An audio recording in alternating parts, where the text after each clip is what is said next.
Good morning. എല്ലാവരും video on ചെയ്യാം കേട്ടോ. Good morning, sir.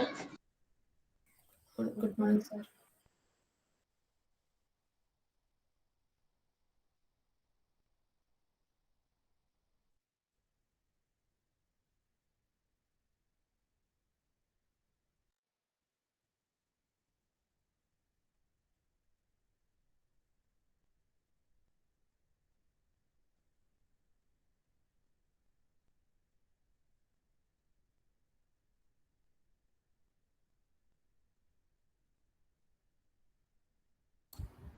വീഡിയോ എല്ലാവരും ഓൺ ചെയ്യും.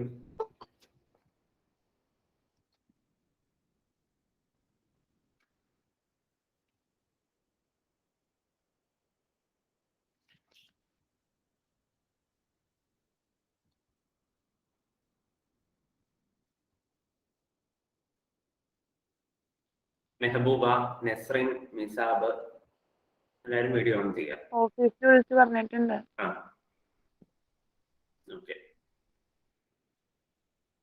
ഓക്കെ, പുസ്തകം ഒന്ന് അടുത്ത് വെച്ചേ എല്ലാവരും.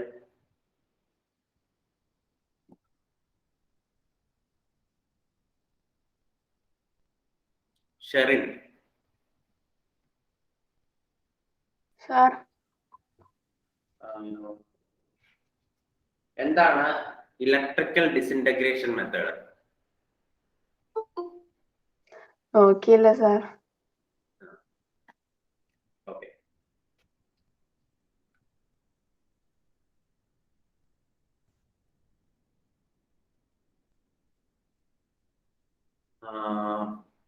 അന്ന,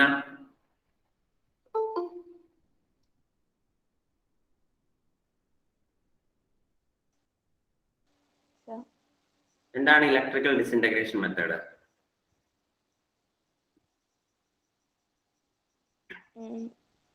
ഒരു കൊളോയിഡ് ഉണ്ടാക്കുന്ന പറഞ്ഞോളൂ.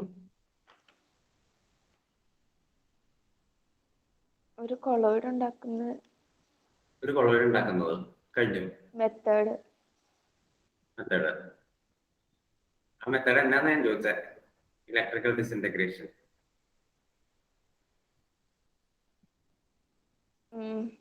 എന്താ ഒരു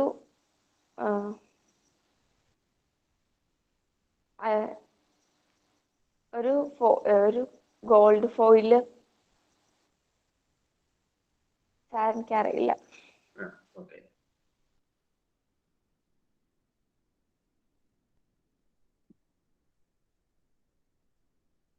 നസ്ന,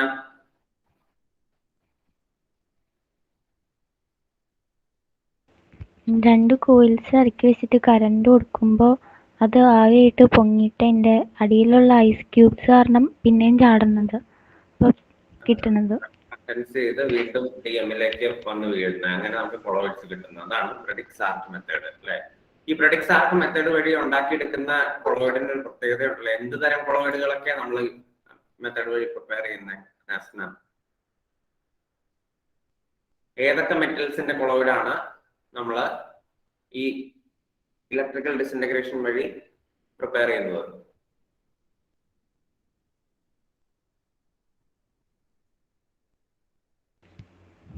ആ 3 പോയിന്റ്സ് ആണോ?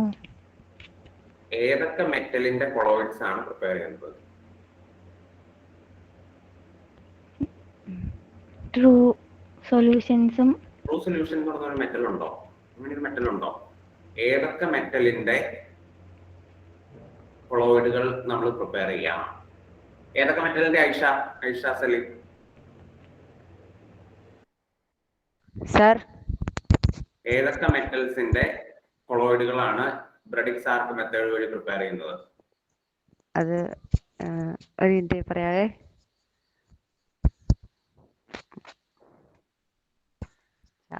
മെറ്റൽസിന്റെ പേര് മറന്നു. Gold, silver, platinum. Gold, silver, platinum അങ്ങനെയുള്ള നോബിൾ മെറ്റൽസിന്റെ മെറ്റൽ എന്ന് വെച്ച് കഴിഞ്ഞാൽ ട്രൂ സൊല്യൂഷൻ എന്നാണ് പറയുന്നത്. ഗോൾഡ്, സിൽവർ, പ്ലാറ്റിനം പോലെയുള്ള നോബിൾ മെറ്റൽസിന്റെ കൊളോയിഡ്സ് ആണ് പ്രിപ്പയർ ചെയ്യുന്നത്.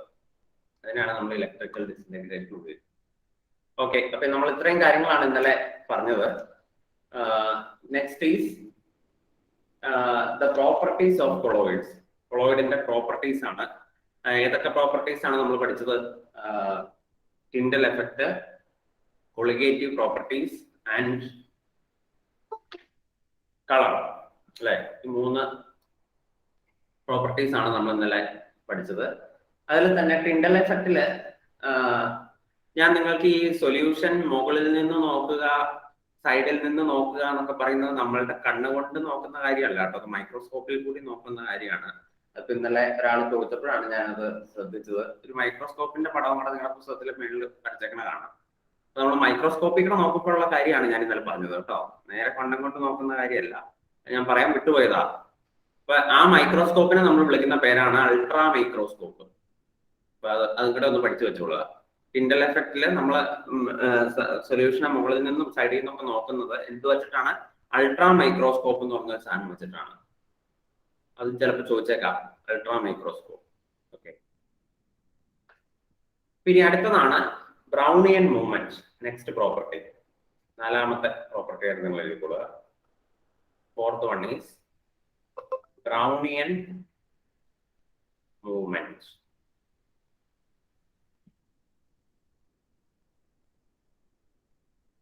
അതിന്റെ ഡെഫിനേഷൻ ഞാൻ എഴുതി തരാം, നിങ്ങൾ എഴുതിയെടുത്തോളുക ഞാൻ പറയുന്നത്.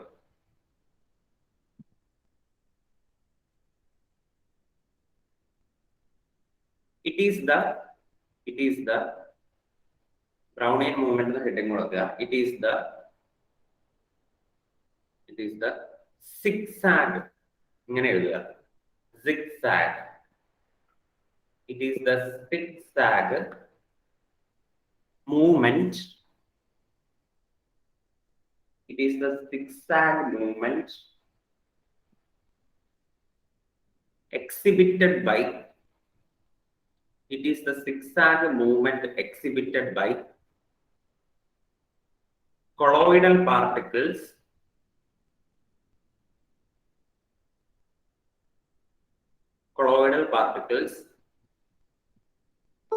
when viewed VIEWED viewed കാണുക എന്നാണ്, viewed under a powerful microscope, under a powerful ultra microscope, under a powerful ultra microscope.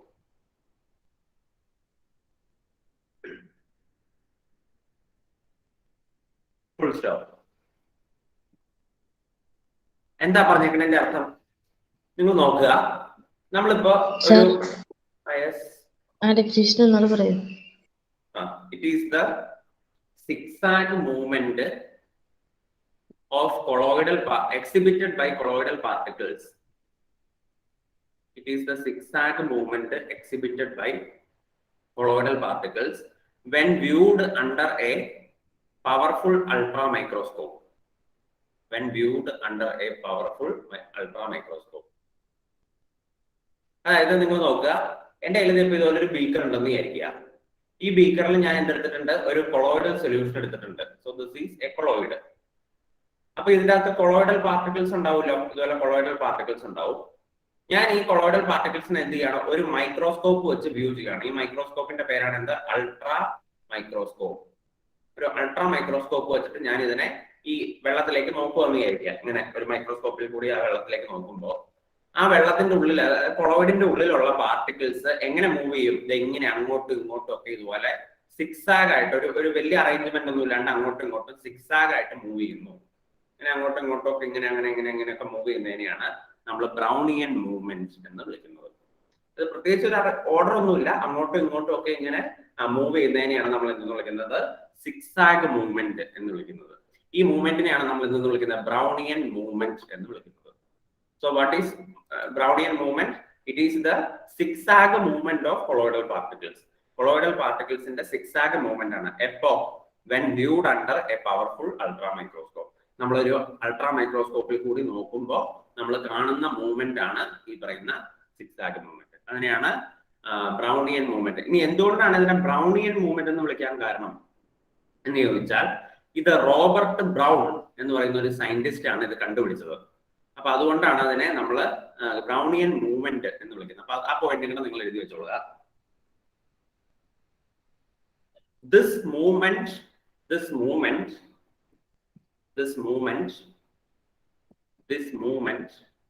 was first observed by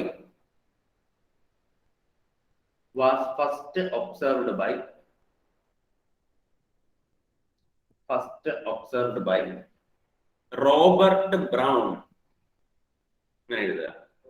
Robert ഇതുപോലെ Robert brown.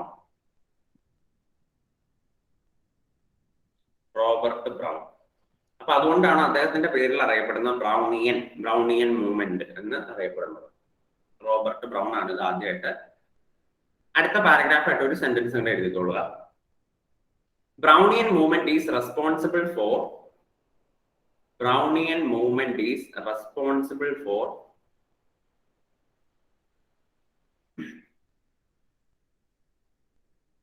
Brownian movement is responsible for the stability of colloids.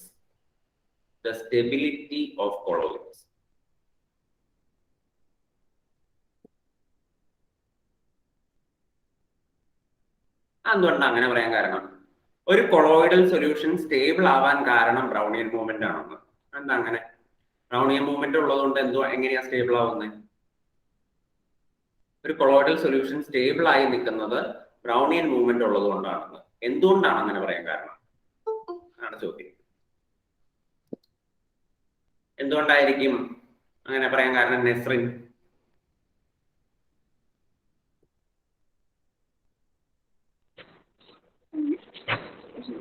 പാർട്ടിക്കിൾസിന്റെ ഇടയിൽ അല്ല attraction ഉണ്ടാവും, അതുകൊണ്ടായിരിക്കും അത് move ചെയ്യുന്നത്. അറിയില്ല എന്തുകൊണ്ടായിരിക്കും അങ്ങനെ പറയാൻ കാരണം? അഭിരാമി. സിഗ്സാഗ് മൂവ്മെന്റ് ആയതുകൊണ്ടാണോ സാർ? സിക്സാഗ് മൂവ്മെന്റ് ആയതുകൊണ്ട് എന്തുകൊണ്ട് സ്റ്റേബിൾ ആവുന്നു എന്നാണ് ഞാൻ ചോദിച്ചത്. അറിയില്ല. ഭീമ. അത് മൂവ് ചെയ്യുമ്പോ അങ്ങോട്ടും ഇങ്ങോട്ടൊക്കെ മാറൂലേ, അന്നേരം സ്റ്റേബിൾ ആയിരിക്കും. ആഴവരെയൊക്കെ മുട്ടുമ്പോ മറ്റേ പാർട്ടിക്കിൾസ് അന്നേരം എന്തുകൊണ്ടാ സ്റ്റേബിൾ ആണെന്ന് പറയാൻ കാരണം? അപ്പോ എനർജി കൂടുതലുള്ളത് അനുസരിച്ച് എനിക്കറിയാമല്ല. സാമുവൽ. അറിയില്ല സാർ. സാർ അതിന് മൂവ്മെന്റ് ഒക്കെ ഉള്ളതുകൊണ്ടല്ലേ? മൂവ്മെന്റ് ഉള്ളതുകൊണ്ട് എന്തുകൊണ്ട് സ്റ്റേബിൾ ആണെന്ന് പറയുന്നു? അതാണ് എന്റെ ചോദ്യം. അട്രാക്ഷൻ കൊണ്ട് അങ്ങനെയല്ലാണോ? അല്ല. ആവണി.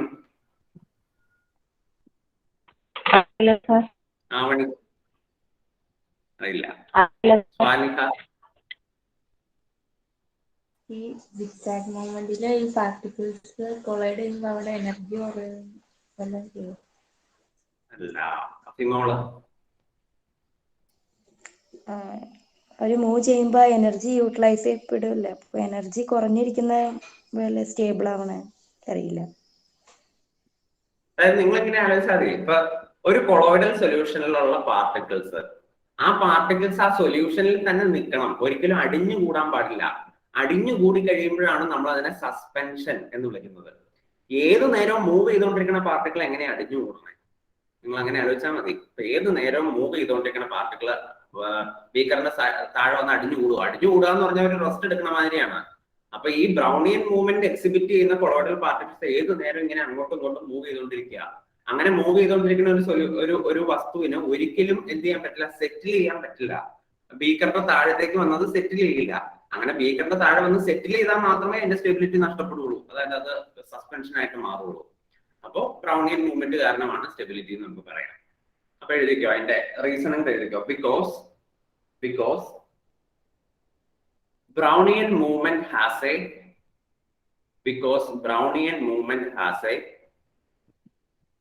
എന്നിട്ട് ഇതുപോലെ എഴുതുക. Brownian movement has a stirring effect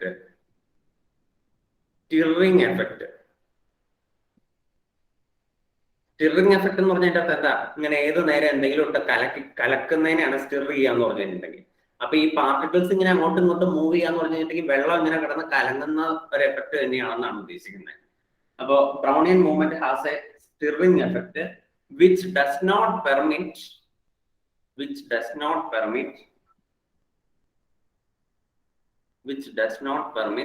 the particles to settle down.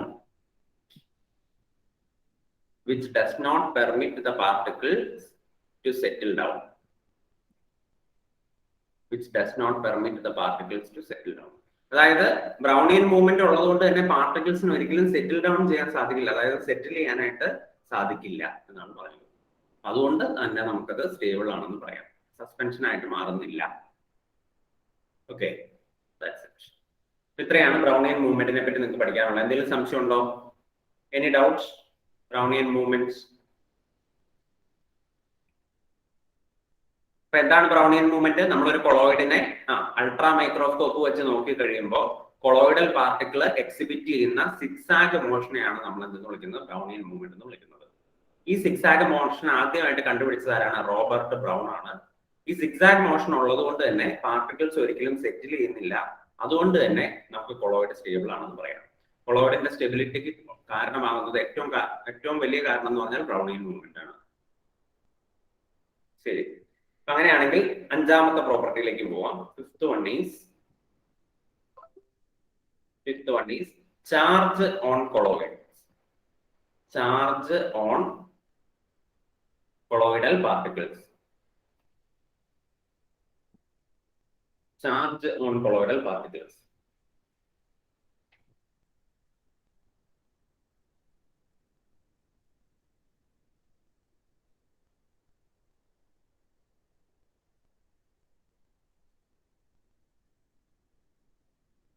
അപ്പൊ നമ്മൾ ഇന്നലെ പെപ്റ്റൈസേഷൻ മെത്തേഡ് പഠിച്ചപ്പോൾ പറഞ്ഞായിരുന്നു അല്ലെ, കൊളോയിഡിന് എന്ത് ചാർജ് വരാം? ഒന്നെങ്കിൽ പോസിറ്റീവ് ചാർജ് വരാം, അല്ലെങ്കിൽ നെഗറ്റീവ് ചാർജ് വരാം.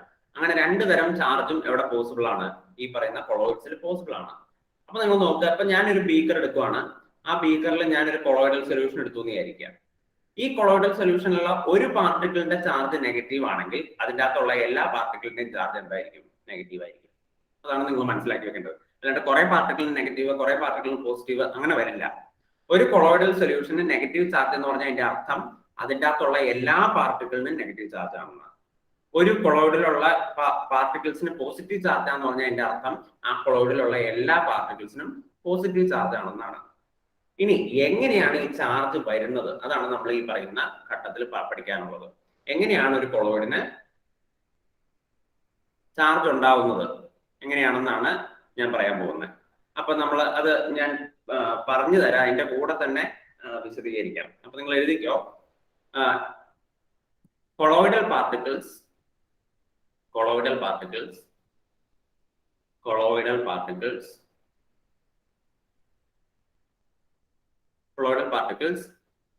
contain electrical charge.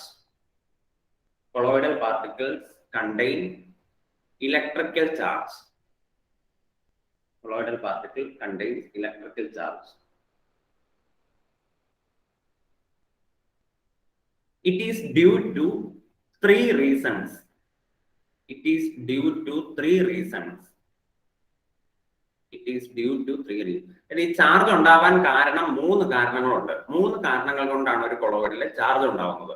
അത് ഏതൊക്കെയാണ് ആ മൂന്ന് കാരണങ്ങൾ എന്നാണ് പറയാൻ പോകുന്നത്. ഒന്നാമത്തെ കാരണമായിട്ട് എഴുതിക്കൊള്ളുക. താഴെ 1 എഴുതിയിട്ട് എഴുതുക. ഇലക്ട്രോൺ ക്യാപ്ചർ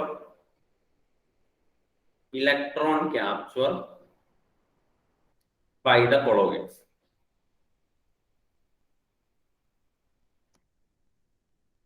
ഇതിനെപ്പറ്റി നിങ്ങൾക്ക് ഡീറ്റെയിൽഡ് ആയിട്ട് പഠിക്കാനില്ല, ഈ പേര് മാത്രം പഠിച്ചു വെച്ചാൽ മതി. അതായത് കൊളോയിഡുകൾ ഇലക്ട്രോണിനെ ക്യാപ്ചർ ചെയ്യുന്നു. ക്യാപ്ചർ ചെയ്യാന്ന് പറഞ്ഞാൽ പിടിച്ചെടുക്കുക എന്നാണ് അതിന്റെ അർത്ഥം.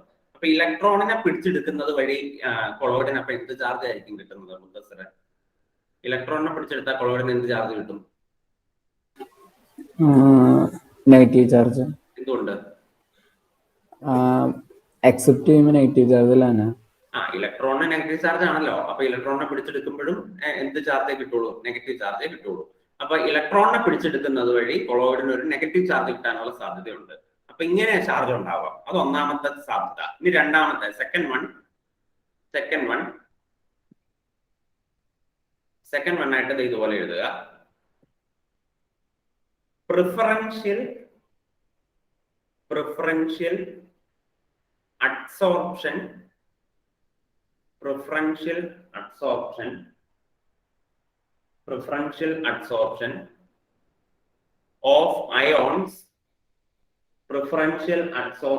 of ions from solution.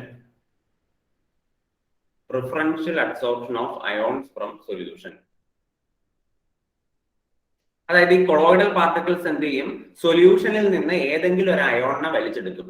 അതായത് DM ഉണ്ടല്ലോ നമ്മുടെ ഡിസ്പെർഷൻ മീഡിയം, ആ ഡിസ്പെർഷൻ മീഡിയത്തിലുള്ള ഏതെങ്കിലും ഒരു അയോണിനെ ആര് വലിച്ചെടുക്കും? നമ്മുടെ കൊളോയിഡൽ പാർട്ടിക്കിൾ വലിച്ചെടുക്കും. അത് ചിലപ്പോൾ പോസിറ്റീവ് അയോൺ ആവാം, അല്ലെങ്കിൽ നെഗറ്റീവ് അയോൺ ആവാം. പോസിറ്റീവ് അയോണിനെ വലിച്ചെടുക്കുന്നെങ്കിൽ കൊളോയിഡൽ പാർട്ടിക്കിളിന് പോസിറ്റീവ് ചാർജ് കിട്ടും. നെഗറ്റീവ് അയോണിനെ വലിച്ചെടുക്കണമെങ്കിൽ നെഗറ്റീവ് ചാർജ് കിട്ടും. അപ്പൊ ഏത് അയോണിനെയാണ് ഈ കൊളോയിഡൽ പാർട്ടിക്കിൾ വലിച്ചെടുക്കുന്നത് എന്നതനുസരിച്ച് നമുക്ക് കൊളോയിഡൽ പാർട്ടിക്കിൾസിന് പല പല ചാർജ് ഉണ്ടാവാം. അത് രണ്ടാമത്തെ റീസൺ. ഇനി മൂന്നാമത്തത്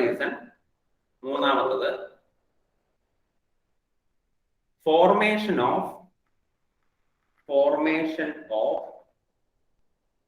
an electrical double layer.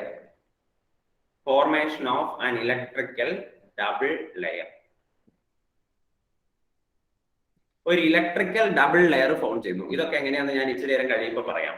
എങ്ങനെയാണ് ഇലക്ട്രിക്കൽ ഡബിൾ ലെയർ ഫോം ചെയ്യുന്നത് എന്ന് നമുക്ക് നോക്കാം. അപ്പൊ എല്ലാവരും ശ്രദ്ധിച്ച്, നമ്മൾ ഈ ഭാഗത്ത് എന്താ പഠിക്കുന്നത്? കൊളോയിഡിന്റെ ചാർജിനെ പറ്റിയാണ്. കൊളോയിഡിന് എപ്പോഴും ഒരു ചാർജ് ഉണ്ടായിരിക്കും. അത് ഒന്നെങ്കിൽ പോസിറ്റീവ് ചാർജ് ആയിരിക്കും, അല്ലെങ്കിൽ നെഗറ്റീവ് ചാർജ് ആയിരിക്കും. പോസിറ്റീവ് ചാർജ് എന്ന് പറഞ്ഞാൽ അവിടെയുള്ള പാർട്ടിക്കിളിന് മൊത്തം പോസിറ്റീവ് ചാർജ് ആയിരിക്കും. നെഗറ്റീവ് ചാർജ് എന്ന് പറഞ്ഞാൽ പാർട്ടിക്കിളിന് മൊത്തം നെഗറ്റീവ് ചാർജ് ആയിരിക്കും. ഇനി എങ്ങനെയാണ് ഈ ചാർജ് ഉണ്ടാവുന്നത്? 3 കാരണങ്ങൾ കൊണ്ട്. ഏതൊക്കെയാണ്? ഒന്നെങ്കിൽ കൊളോയിഡ് ഇലക്ട്രോണിനെ വലിച്ചെടുക്കും, അപ്പൊ കൊളോയിഡിന് നെഗറ്റീവ് ചാർജ് കിട്ടും. അല്ലെങ്കിൽ കൊളോയിഡ് അയോൺസിനെ വലിച്ചെടുക്കും, ഒന്നെങ്കിൽ പോസിറ്റീവ് അയോണിനെ അല്ലെങ്കിൽ നെഗറ്റീവ് അയോണിനെ വലിച്ചെടുക്കും, അപ്പൊ കൊളോയിഡിന് പോസിറ്റീവ് ചാർജോ നെഗറ്റീവ് ചാർജോ കിട്ടും. മൂന്നാമത്തെ റീസൺ, കൊളോയിഡിൽ ഒരു ഇലക്ട്രിക്കൽ ഡബിൾ ലെയർ ഫോം ചെയ്യും. ഈ 3 റീസൺ കൊണ്ടാണ് നമുക്ക് കൊളോയിഡിന് ചാർജ് ഉണ്ടാവുന്നത്. ഇതിൻ്റെ അകത്ത് തന്നെ ഏറ്റവും പ്രധാനപ്പെട്ട കാരണം എന്ന് പറയുന്നത് ആ രണ്ടാമത്തെയാണ്. രണ്ടാമത്തെ കാരണമാണ് നമുക്ക് ഡീറ്റെയിൽഡ് ആയിട്ട് പഠിക്കാനുള്ളത്. അപ്പൊ നിങ്ങൾ താഴെ അടുത്ത പാരഗ്രാഫായിട്ട് എഴുതിക്കൊള്ളുക. പ്രിഫറൻഷ്യൽ അഡ്സോർപ്ഷൻ, താഴെ അടുത്ത പാരഗ്രാഫായിട്ട്, preferential adsorption is the most accepted reason. Preferential absorption is the most accepted reason. ഇതിനകത്ത് ഏറ്റവും കൂടുതൽ അക്സെപ്റ്റഡ് ആയിട്ടുള്ള റീസൺ എന്ന് പറയുന്നത് പ്രിഫറൻഷ്യൽ അബ്സോർപ്ഷൻ ആണ്.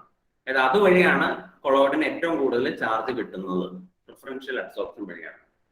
അപ്പൊ അതിന്റെ എക്സാമ്പിൾസ് ആണ് ഇനി നമ്മൾ പറയാൻ പോകുന്നത്. അപ്പൊ എക്സാമ്പിൾ എന്ന് താഴെ എഴുതുക. എക്സാമ്പിൾ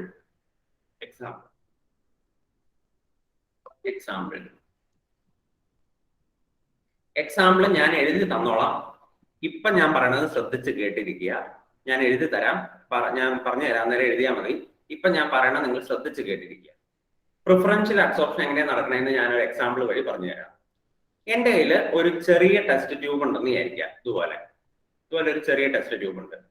ആ ടെസ്റ്റ് ട്യൂബിൽ ഞാൻ സിൽവർ നൈട്രേറ്റ് സൊല്യൂഷൻ എടുത്തേക്കുവാണ്. എന്താണ് സിൽവർ നൈട്രേറ്റ്? അപ്പൊ അത് ചെറിയ ടെസ്റ്റ് ട്യൂബ് ആണല്ലോ, അപ്പൊ അതിൻ്റെ അകത്ത് കുറച്ച് സിൽവർ നൈട്രേറ്റേ ഉണ്ടാവുള്ളൂ, ഇച്ചിരി സിൽവർ നൈട്രേറ്റ് ഉണ്ടാവുള്ളൂ. ഇനി ഞാൻ വേറൊരു ബീക്കർ എടുത്തേക്കുവാണ്.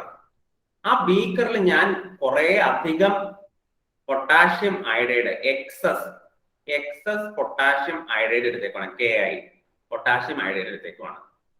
മനസ്സിലായോ ഇത്രയും കാര്യം? എന്താണ്, ഒരു ചെറിയ ബീക്കർ, ചെറിയ ടെസ്റ്റ് ട്യൂബ് എടുത്തേക്കണോ, ചെറിയ ടെസ്റ്റ് ട്യൂബിൽ സിൽവർ നൈട്രേറ്റ് എടുത്തേക്കണോ, ഒരു വലിയ ബീക്കറിൽ നിറച്ച് പൊട്ടാഷ്യം അയഡൈഡ് എടുത്തേക്കണം. അപ്പൊ ഇതിന്റെ അകത്ത് ആരുടെ കോൺസെൻട്രേഷനാണ് കൂടുതൽ? പൊട്ടാഷ്യം അയഡൈഡിന്റെ അളവ് കൂടുതലാണ്, സിൽവർ നൈട്രേറ്റിന്റെ അളവ് കുറവാണ്. ഇനി ഞാൻ എന്നാ ചെയ്തേന്ന് നോക്കിക്കോ. ഈ സിൽവർ നൈട്രേറ്റിനെ എടുത്തിട്ട് ഈ പൊട്ടാഷ്യം അയഡൈഡിലേക്ക് ഒഴിച്ചു. എന്ത് ചെയ്തു?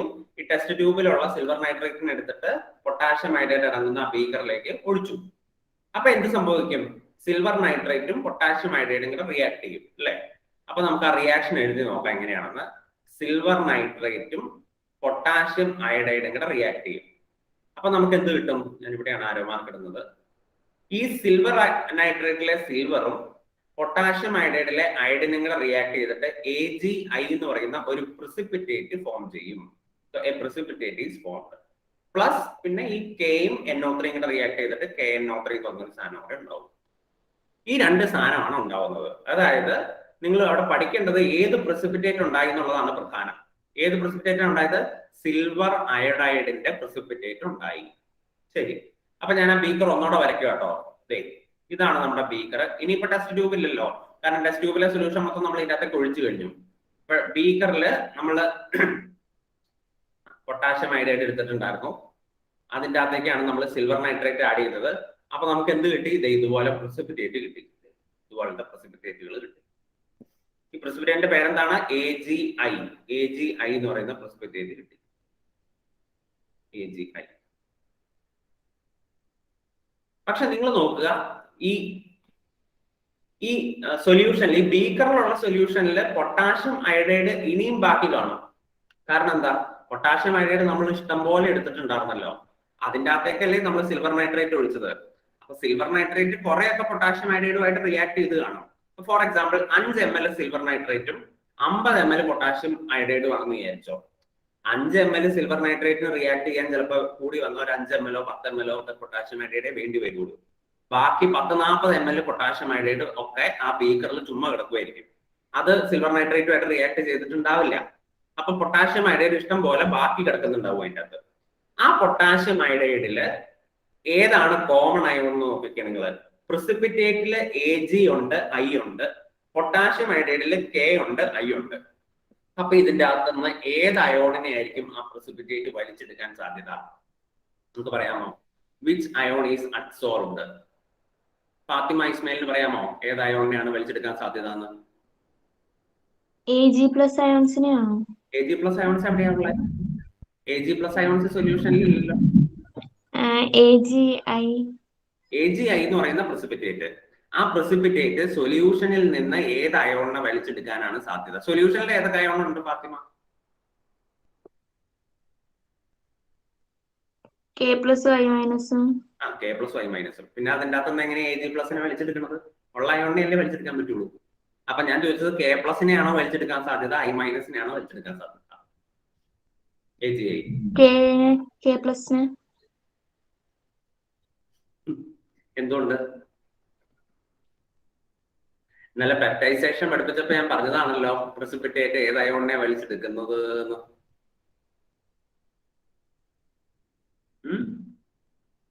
K+നെയാണോ വലിച്ചെടുക്കുന്നത്? I- ആയിരിക്കും. ഇനി I- എന്തുകൊണ്ട് വലിച്ചെടുക്കുന്നു അത് പറയണം. എന്തുകൊണ്ട് I- വലിച്ചെടുക്കുന്നത് Fathima, Sanam?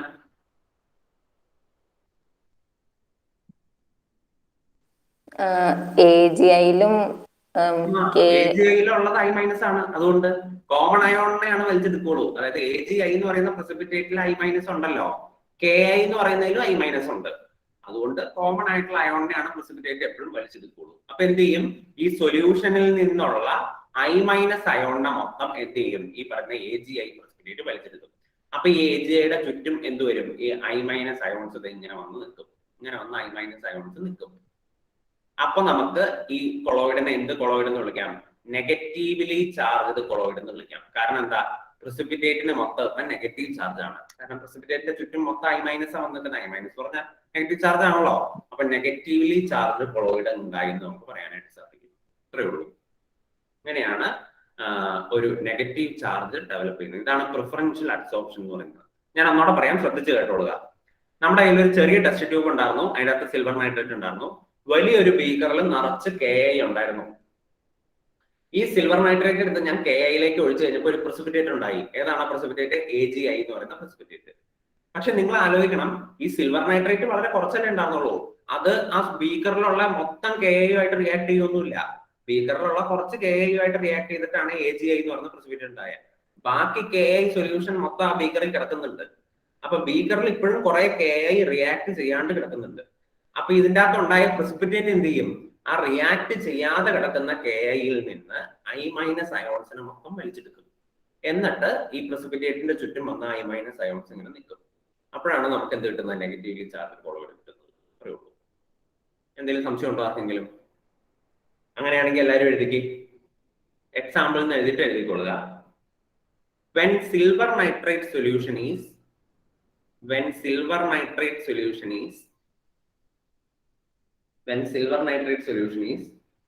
added to excess of Ki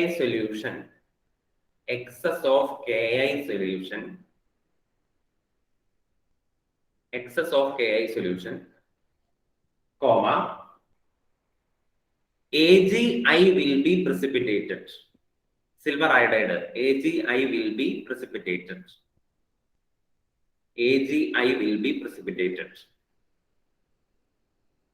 എന്നിട്ട് നിങ്ങൾ ആ റിയാക്ഷൻ മാത്രം എഴുതുക. AgNO3 plus Ki gives AgI precipitated plus KNO3 എന്ന് എഴുതിക്കണോ? ആ ഇക്വേഷൻ മാത്രം എഴുതിയെടുത്തേ.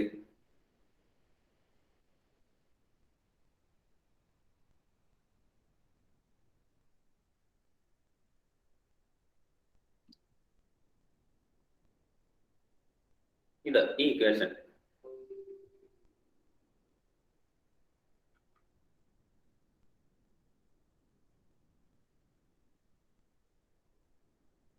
എഴുതിയോ? എന്നിട്ട് താഴെ എഴുതുക the AgI precipitate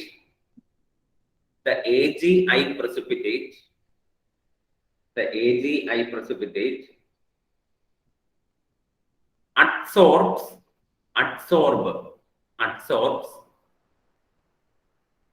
I minus ion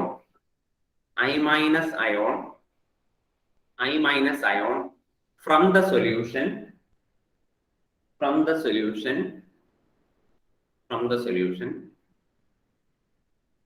to form a negatively charged colloid.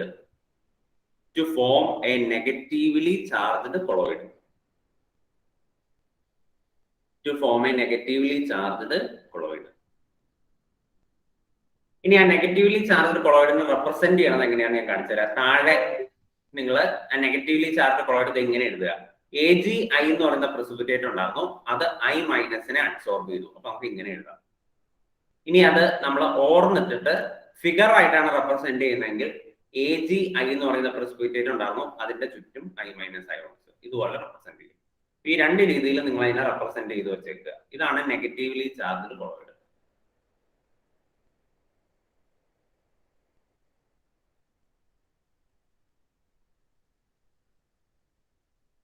അപ്പൊ ഇപ്പൊ നെഗറ്റീവ് ചാർജ് കൊളോയിഡ് ഉണ്ടാവണം എങ്ങനെയാന്ന് മനസ്സിലായില്ലേ?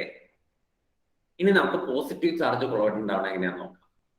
എങ്ങനെയാണ് പോസിറ്റീവ്ലി ചാർജ് കൊളോയിഡ് ഉണ്ടാവണമെന്ന് നോക്കാം. ഇതുപോലെ തന്നെ എല്ലാവരും ശ്രദ്ധിച്ചിരിക്കുക. അതിനുശേഷം ഞാൻ പറഞ്ഞുതരാം. എല്ലാവരും നോക്കിക്കോളൂ. ആദ്യത്തെ പോലെ തന്നെ നമ്മൾ ഒരു ചെറിയ ടെസ്റ്റ് ട്യൂബ് എടുക്കുന്നു. ഒരു വലിയ ബീക്കർ. ഈ തവണ നമ്മൾ ടെസ്റ്റ് ട്യൂബിൽ എടുത്തേക്കുന്നതാണ് പൊട്ടാഷ്യം അയഡൈഡ് ടെസ്റ്റ് ട്യൂബിൽ എടുത്തേക്കണം. അതായത് പൊട്ടാഷ്യം അയഡൈഡിന്റെ അളവ് വളരെ കുറച്ചേ ഉള്ളൂ. പക്ഷേ ബീക്കറിൽ നമ്മൾ ഒത്തിരി എടുത്തിരിക്കുന്നത് ആരെയാണ്? നമ്മൾ സിൽവർ നൈട്രേറ്റ്, AgNO3 കുറച്ച് അധികം ഉണ്ടെന്ന് വിചാരിക്കുക. സിൽവർ നൈട്രേറ്റ് കുറച്ച് അധികം ഉണ്ട്. അപ്പൊ ഇനി എന്നാ ഞാൻ ചെയ്യാൻ പോണേ? ഈ ടെസ്റ്റ് ട്യൂബിലുള്ള പൊട്ടാഷ്യം അയഡൈഡിനെ സിൽവർ നൈട്രേറ്റിലേക്ക് ആഡ് ചെയ്യുന്നു. അപ്പൊ നമ്മളുടെ പഴയ പോലെ തന്നെ റിയാക്ഷൻ നടക്കും. ഏതാണ്? പൊട്ടാഷ്യം അയഡൈഡും സിൽവർ നൈട്രേറ്റും കൂടെ റിയാക്ട് ചെയ്യുന്നു. അപ്പൊ നമുക്ക് എന്ത് കിട്ടുന്നു? ആദ്യത്തെ പോലെ തന്നെ സിൽവർ അയഡൈഡിന്റെ പ്രസിപ്പിറ്റേറ്റും പൊട്ടാഷ്യം KNO3 എന്ന് പറഞ്ഞ സാധനം കിട്ടുന്നു. റിയാക്ഷൻ സെയിം തന്നെയാണ്. അപ്പൊ ഇവിടെ കിട്ടുന്നത് എന്തിന്റെ പ്രസിപ്പിറ്റേറ്റ് തന്നെയാണ്? ഈ സിൽവർ അയഡൈഡിന്റെ പ്രസിപ്പിറ്റേറ്റ് കിട്ടും. സിൽവർ അയഡൈഡ് AgI, ഇവിടെയും AgI പ്രസിപ്പിറ്റേറ്റ് കിട്ടും. എന്റെ ചോദ്യം, ഈ പ്രസിപ്പിറ്റേറ്റ് ഇനി ഏത് അയോണിനെ ആയിരിക്കും അബ്സോർബ് ചെയ്യാൻ പോകുന്നത്? ഏത് അയോണിനെയാണ് ഈ പ്രസിപ്പിറ്റേറ്റ് വലിച്ചെടുക്കാൻ പോകുന്നത്? ഇതാണ് ചോദ്യം. ഉത്തരം അറിയാവുന്നവർക്ക് കൈ വേവ് ചെയ്യാം. ഇങ്ങനെ വേവ് ചെയ്യാം ഉത്തരം അറിയാവുന്നവർക്ക്. കൈ വേവ് ചെയ്യുന്നവരുടെ എണ്ണം കുറവാണല്ലോ. എല്ലാരും തളർവാദം പിടിച്ച് കിടക്കുവാണോ? എന്താ കൈ വേവ്? ഓക്കെ. കൈ വേവ് ചെയ്യാത്തവരുണ്ടല്ലോ. ഏതായോണ്ടേ വലിച്ചെടുക്കുന്ന മിസാബ് കൈ വേവ് ചെയ്തില്ല. പറയാമോ? പറയാം. മിസാബിന് മനസ്സിലായത് എന്നൊക്കെയാന്ന് ഇങ്ങോട്ട് പറയാം, എന്നിട്ട് ഞാൻ പറയാം. അതല്ലേ നല്ലത്. അത് ചെറിയ ടെസ്റ്റ് ട്യൂബിൽ ഉം. പൊട്ടാഷ്യം അയഡൈഡ് എടുത്തു. ഉം. പിന്നെ വലിയ ബീക്കറിൽ സിൽവർ നൈട്രേറ്റ് കൊടുത്തു. ഉം. എന്നിട്ട് പൊട്ടാഷ്യം അയഡൈഡ് ആ വലിയ ബീക്കറിലേക്ക് ഒഴിച്ചു. ഒഴിച്ചു. ആ, അപ്പൊ നേരത്തെ പോലെ പ്രസിപ്പിറ്റേറ്റ് ഫോം ചെയ്തു. ഫോം ചെയ്തു. അത്രേ ഞാൻ പറഞ്ഞോളൂ. ഇനി ആ പ്രസിപ്പിറ്റേറ്റ് ആ സൊല്യൂഷനിൽ നിന്ന്, അതായത് ആ ബീക്കറിൽ നിന്ന് ഏത് അയോണിനെ അബ്സോർബ് ചെയ്യും. അപ്പൊ ബീക്കറിൽ ഇനി ഏതൊക്കെ അയോണാ ഉള്ളതെന്ന് നിസാബ് ഒന്ന് നോക്കുക. പ്രസിപ്പിറ്റേറ്റ് അല്ലാണ്ട് വേറെ ഏതൊക്കെ അയോണാ ഇനി ആ ബീക്കറിൽ ഉണ്ടാവാൻ സാധ്യത?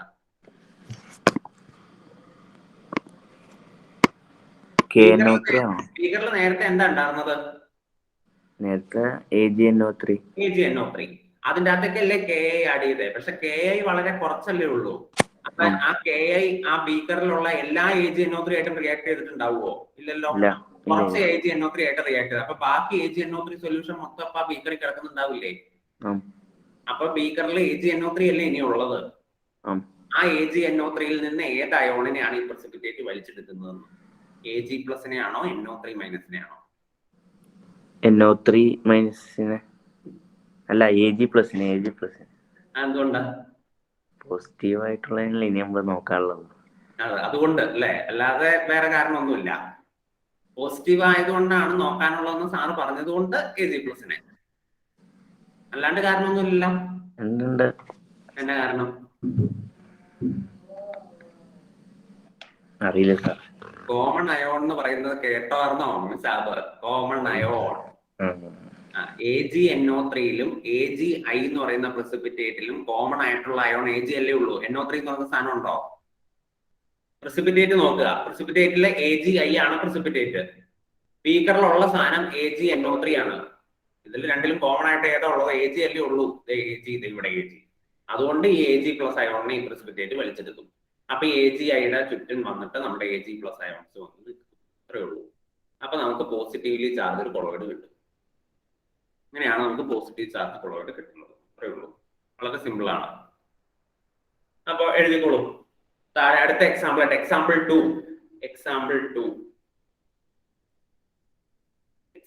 ആയിട്ട് എഴുതുക.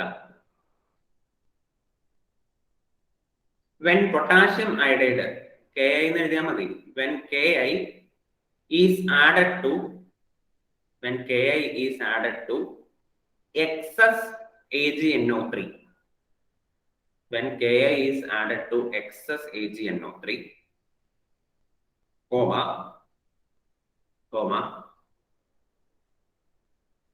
AgI precipitate will be formed. AgI precipitate will be formed. എന്നും പറഞ്ഞിട്ട് നിങ്ങൾ ആ റിയാക്ഷൻ ഒന്നുകൂടെ എഴുതുക. ആ കൊടുത്തേക്കുന്ന റിയാക്ഷൻ കണ്ടോ? അതൊന്നോടെ താഴെ എടുത്തെഴുതുക. ഇത്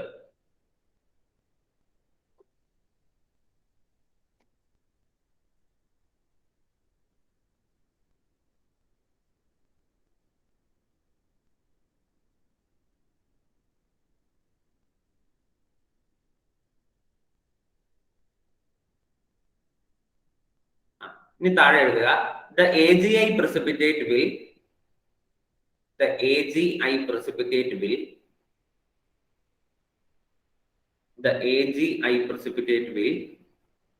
adsorb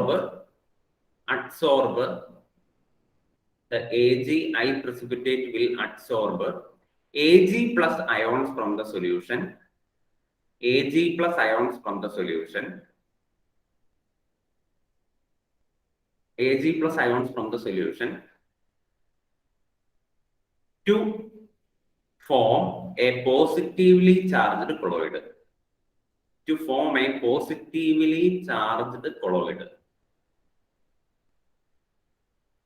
ഇനി ആ കൊളോയിഡിനെ നമ്മൾ റെപ്രസെന്റ് ചെയ്യണ എങ്ങനെയാണെന്ന് നോക്കിക്കൊള്ളുക. Ag താഴെ എഴുതുക.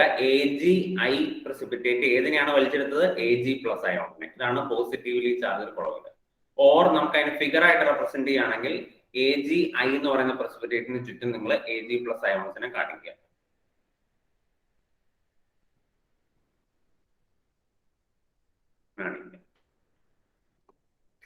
ഇതാണ് പോസിറ്റീവ്ലി ചാർജ്ഡ് കൊളോയിഡ്.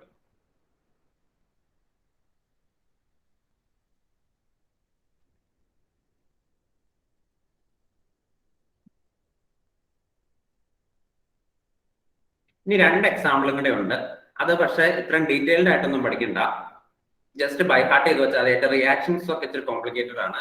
പക്ഷെ നിങ്ങൾ പുസ്തകത്തിൽ കൊടുത്തേക്കണ കാരണം ഞാൻ അതും കൂടെ ഒന്ന് പറഞ്ഞു തന്നേക്കാം. എക്സാമ്പിൾ 3 എന്ന് എഴുതുക. എക്സാമ്പിൾ 3. എക്സാമ്പിൾ 3 ആയിട്ട് ഇതുപോലെ എഴുതുക. 3 നമ്പർ ഇട്ടിട്ട് when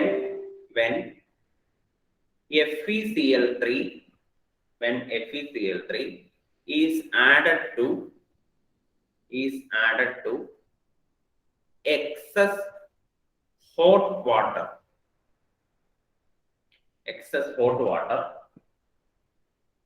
comma, a positively charged colloid will be formed. അതിന്റെ താഴെ നിങ്ങൾ ആ പോസിറ്റീവ്ലി ചാർജ്ഡ് കൊളോയിഡ് ഏതാണെന്ന് എഴുതുക. Fe2O3.XH2O bar Fe3+. ഇതാണ് പോസിറ്റീവ്ലി ചാർജ്ഡ് കൊളോയിഡ്. ഇതിങ്ങനെ തന്നെ ബൈ ഹാർട്ട് ചെയ്യുക കേട്ടോ. Fe2O3.XH2O bar Fe3+. അതായത് ഇത്രേ ഉള്ളൂ. നമ്മൾ FeCl3 ഫെറിക് ക്ലോറൈഡ് എന്ന് പറയുന്ന സാധനം ചൂടുവെള്ളത്തിലേക്ക് ഒഴിച്ചു എന്ന് വിചാരിക്കുക. ചൂടുവെള്ളം എടുത്തിട്ട് അതിൻ്റെ അകത്തേക്ക് FeCl3 ഒഴിച്ചു. അപ്പൊ നമുക്ക് അവിടെ കിട്ടുന്ന പ്രസിപ്പിറ്റേറ്റ് ആണ് Fe2O3.XH2O. അതാണ് പ്രസിപ്പിറ്റേറ്റ്. എന്നിട്ട് ആ പ്രസിപ്പിറ്റേറ്റ് എന്ത് ചെയ്യും? ആ ചൂടുവെള്ളത്തിൽ നിന്ന് ബാക്കിയുള്ള Fe3+ അയോണിനെ വലിച്ചെടുക്കും. അങ്ങനെ നിങ്ങൾക്ക് കിട്ടുന്ന അതാണ് പോസിറ്റീവ്ലി ചാർജ് ക്ലോറൈഡ്. അതിന്റെ മെക്കാനിസം കൂടുതൽ നിങ്ങൾക്ക് പഠിക്കാനില്ല, നിങ്ങൾ ഇത് ഇങ്ങനെ ബൈ ഹാർട്ട് ചെയ്യാം. ഓക്കെ, ഇനി അടുത്ത 4ാമത്തെ എക്സാമ്പിൾ ആയിട്ട് എഴുതുക. 4th one. When FeCl3 is added to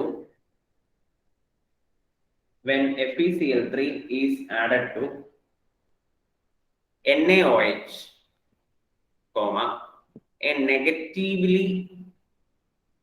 a negatively charged colloid will be formed.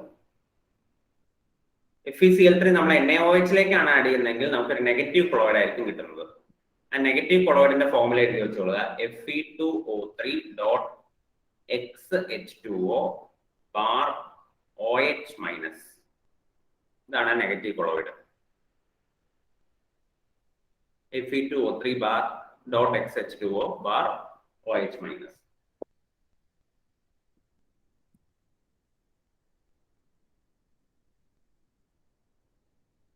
ഇനി നമ്മൾ പഠിക്കാൻ പോകുന്നതാണ് ഇലക്ട്രിക്കൽ ഡബിൾ ലെയർ. അടുത്ത ഹെഡിങ് ആയിട്ട് നിങ്ങൾ കൊടുത്തോളുക. ഇലക്ട്രിക്കൽ ഡബിൾ ലെയർ അതെങ്ങനെയാ ഫോം ചെയ്യുന്നതെന്നാണ് പറയുന്നത്. Electrical double layer.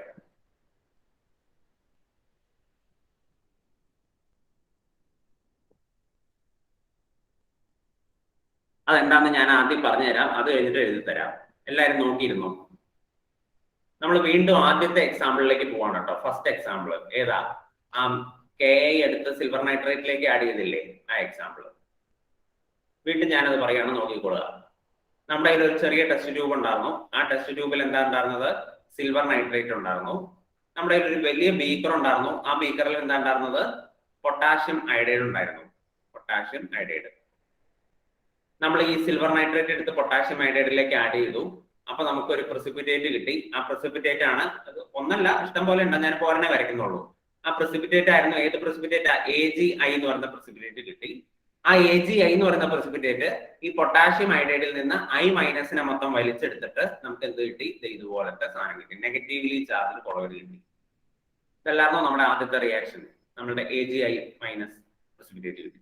അപ്പൊ ഞാൻ അതിനെ ഇങ്ങനെ റെപ്രസെന്റ് ചെയ്യാണ്. AgI എന്ന് പറയുന്ന പ്രസിപ്പിറ്റേറ്റ്, അതിന് ചുറ്റും ഒരു ലെയർ, ആ ലെയർ ആണ് I- ലെയർ. ഇതുപോലെ I- ഒരു ലെയർ ഫോം ചെയ്യും.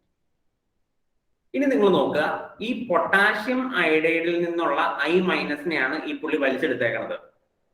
പക്ഷെ എന്നാലും ഇവിടെ K+ എന്ന് പറയുന്ന ഒരു അയോൺ ബാക്കിയുണ്ടല്ലോ. അതായത് പൊട്ടാഷ്യം അയഡൈഡിൽ നിന്ന് I- അല്ലേ ഈ പ്രസിപ്പിറ്റേറ്റ് വലിച്ചെടുത്തോണ്ട് പോയത്. എന്നാലും ഇനി ബാക്കി K+ എന്ന് പറയുന്ന ഒരു അയോൺ ഉണ്ടല്ലോ. ആ പുള്ളി അവിടെ അങ്ങനെ ചുമ്മാ നിൽക്കൊന്നുമില്ല. ആ പുള്ളി എന്ത് ചെയ്യുന്നു വെച്ച് കഴിഞ്ഞിട്ടുണ്ടെങ്കിൽ ഇതേ പതുക്കെ പതുക്കെ പതുക്കെ വന്നിട്ട് ഈ I- ചുറ്റും വന്നത് ഇതുപോലെ ഇങ്ങനെ നിൽക്കും. K+ അയോൺസ് ആയിട്ട് ഇങ്ങനെ നിൽക്കും. ഇത് കുറച്ച് ദൂരെ നിൽക്കുള്ളൂ. ഇത് I- ചേർന്നല്ല നിൽക്കുന്നത്, കുറച്ച് ദൂരെ മാറി ഈ കെ പ്ലസ് അയോൺസ് ഇങ്ങനെ വന്ന് നിൽക്കും ഈ I മൈനസിന്റെ ചുറ്റും. അപ്പൊ ഇതിന്റെ പ്രത്യേകത എന്താന്ന് വെച്ചാൽ ഈ I മൈനസ് എന്ന് പറയുന്ന സാധനം ആ AgI എന്ന് പറയുന്ന പ്രസിപ്പിറ്റേറ്റിനോട് ഫേംലി അറ്റാച്ച്ഡ് ആണ്, ടൈറ്റ് ആയിട്ട് ഇങ്ങനെ അറ്റാച്ച് ചെയ്ത് ഇരിക്കുവാണ്, അങ്ങനെ ഭയങ്കര ഒട്ടിപ്പിടിച്ചാണ് ഇരിക്കുന്നത്.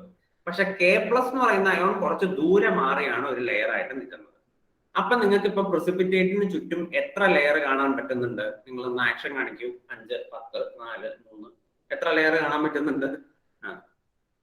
എത്ര ലെയർ പ്രസിപ്പിറ്റേറ്റിന് ചുറ്റും എത്ര ലെയർ നിങ്ങൾക്ക് ഇപ്പൊ കാണാൻ പറ്റുന്നുണ്ട്? ആക്ഷൻ കാണിച്ചോളൂ. 2 ലെയർ. ഏതൊക്കെയാണ് 2 ലെയർ? I മൈനസിന്റെ ഒരു ലെയറും കെ പ്ലസിന്റെ ഒരു ലെയറും. ഈ 2 ലെയറിനെ കൂടെ ചേർത്ത് പറയുന്ന പേരാണ് ഇലക്ട്രിക്കൽ ഡബിൾ ലെയർ. ഇതിനെയാണ് നമ്മൾ എന്തെന്ന് വിളിക്കുന്നത്? Electrical double layer. ഇത് ഹെൽമോൾട്സ് എന്ന് പറയുന്ന ഒരു സയന്റിസ്റ്റ് ആണ് ആദ്യമായിട്ട് കണ്ടുപിടിച്ചത്. അപ്പൊ അതുകൊണ്ട് ഹെൽമോൾട്സ് ഇലക്ട്രിക്കൽ ഡബിൾ ലെയർ എന്നാണ് പറയുന്നത്. ഇത്രേ ഉള്ളൂ. ഇതിനെയാണ് നമ്മൾ ഇലക്ട്രിക്കൽ ഡബിൾ ലെയർ എന്ന് വിളിക്കുന്നത്. എന്തെങ്കിലും സംശയം ഉണ്ടോ? അതായത് ബാക്കിയുള്ള അയോണും കൂടെ വന്ന് ഒരു ലെയർ ആയിട്ട് നിൽക്കും. ഇത്രേ ഉള്ളൂ. അപ്പൊ എഴുതിക്കോളൂ.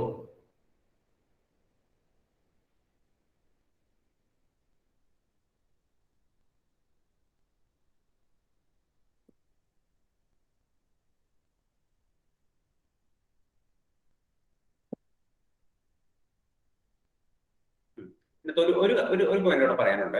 ആ I മൈനസിന്റെ ലെയർ ഉണ്ടല്ലോ, ആ I മൈനസിന്റെ ലെയർ എന്ന് പറഞ്ഞു കഴിഞ്ഞിട്ടുണ്ടെങ്കിൽ പ്രിസിപ്പിറ്റേറ്റുമായിട്ട് ഭയങ്കര ഒട്ടിപ്പിടിച്ചാൽ നിൽക്കണമെന്ന് ഞാൻ പറഞ്ഞില്ലേ, ആ ലെയറിനെ നമ്മൾ വിളിക്കുന്ന പേരാണ് ഫിക്സഡ് ലെയർ. എന്താണ് വിളിക്കുന്നത്? Fixed layer. ആ ഫസ്റ്റ് ലെയറിനെ വിളിക്കുന്ന പേരാണ് ഫിക്സഡ് ലെയർ. ആ രണ്ടാമത്തെ ലെയർ, അത് കെ പ്ലസ് അയോൺസിന്റെ ലെയർ ഉണ്ടല്ലോ, അതിന് വിളിക്കുന്ന പേരാണ് ഡിഫ്യൂസ്ഡ് ലെയർ. എന്താണ്? Diffused layer. അപ്പൊ ഫിക്സഡ് ലെയറും ഡിഫ്യൂസ്ഡ് ലെയറും, ആ 2 ലെയറും കൂടെ ചേർന്നിട്ടാണ് നമ്മൾ ഇലക്ട്രിക്കൽ ഡബിൾ ലെയർ എന്ന് വിളിക്കുന്നത്. രണ്ടിനെയും കൂടെ ചേർത്ത് വിളിക്കുന്ന പേരാണ് electrical double layer.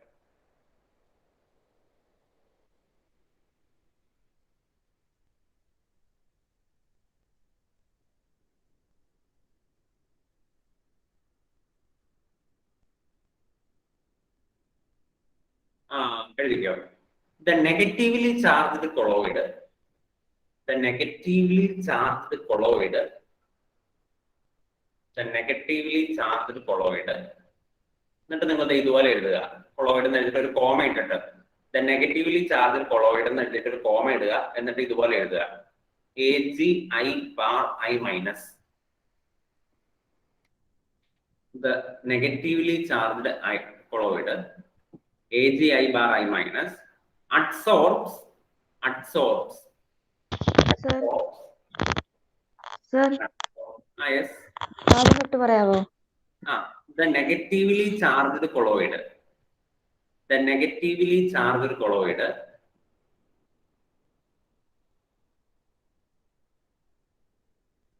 comma AgI bar I minus. ഈ എഴുതിയേക്കണ മാതിരി AgI bar I minus adsorbs the counter ions, COUNTER, the counter ions, bracket K plus, from the solution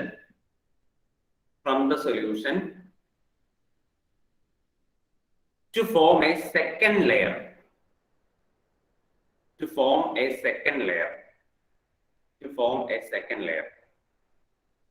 full stop. It is represented as, to form a second layer, full stop. It is represented as എന്നും പറഞ്ഞിട്ട് ഈ പടം വരച്ചു വെക്കുക. ഈ വരച്ചു വെച്ചേക്കണോ? ഇത് ഈ പടം ഇത് ഇങ്ങനെ തന്നെ വരച്ചു വെക്കുക.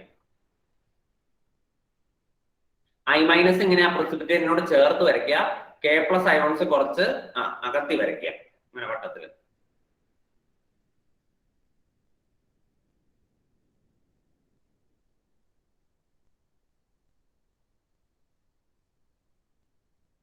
ഞാൻ വരച്ചേക്കണ അത്രയും കൃത്യം അത്ര എണ്ണം തന്നെ വേണമെന്നൊന്നുമില്ല കേട്ടോ. ചുമ്മാ ചുറ്റും ഇങ്ങനെ വരച്ചു വെച്ചാൽ മതി.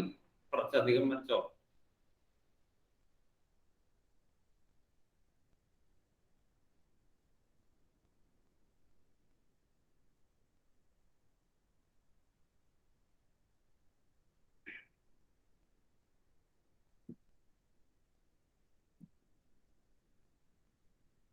അതിനെ വേറൊരു രീതിയിൽ റെപ്രസെന്റ് ചെയ്യാറുണ്ട്. എന്നിട്ട് നിങ്ങൾ ഓർ എന്നിട്ട് എഴുതുക. ഓർ ഇതിനെ റെപ്രസെന്റ് ചെയ്യുന്ന വേറൊരു രീതിയാണ്. അതായത് നിങ്ങൾ ഇതുപോലെ തന്നെ എഴുതുക. AGI⁻I-, അതാണ് ഈ ഫസ്റ്റ് ലെയർ. എന്നിട്ട് കുറച്ച് ഇങ്ങോട്ട് നീക്കിയിട്ട് K+, ഇങ്ങനെ ഇങ്ങോട്ട് എഴുതുക. AGI⁻I-, എന്നിട്ട് ഇച്ചിരി നീക്കിയിട്ട് K+ എന്നിട്ട് എഴുതുക. ഈ രണ്ട് രീതിയിലും റെപ്രസെന്റ് ചെയ്യും. പടമായിട്ട് വരയ്ക്കുകയാണെങ്കിൽ ഞാൻ ആദ്യം വരച്ചക്കണമാതിരി വരയ്ക്കണം. ഇനി പടം വരയ്ക്കാൻ മടിയുള്ളവർ ഇങ്ങനെ എഴുതിയാലും മതി. AGI⁻I- K+.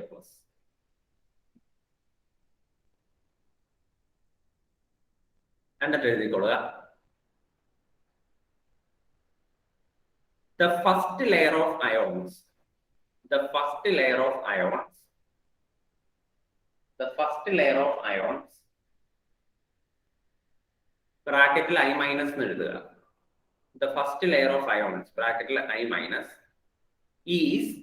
is tightly attached. Is tightly attached. Is tightly attached. Is tightly attached to the precipitate. Is tightly attached to the precipitate. And is known as. Is tightly attached to the precipitate and is known as fixed layer. And is known as fixed layer.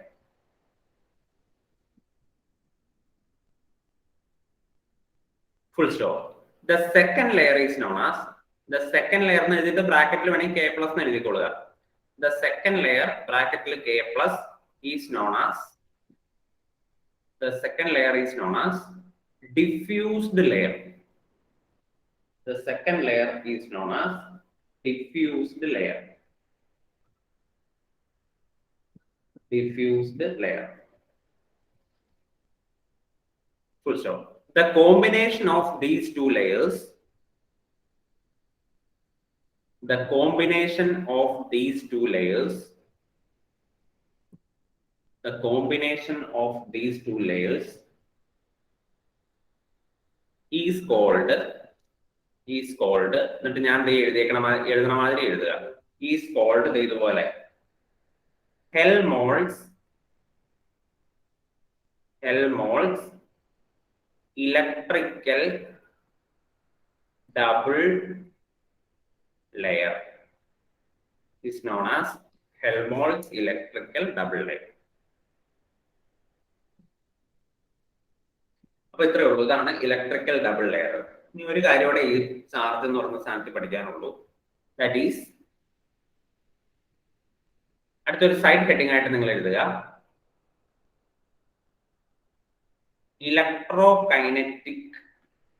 ഇലക്ട്രോകൈനറ്റിക് potential അഥവാ സീറ്റ potential. ഇലക്ട്രോകൈനറ്റിക് potential അഥവാ സീറ്റ potential.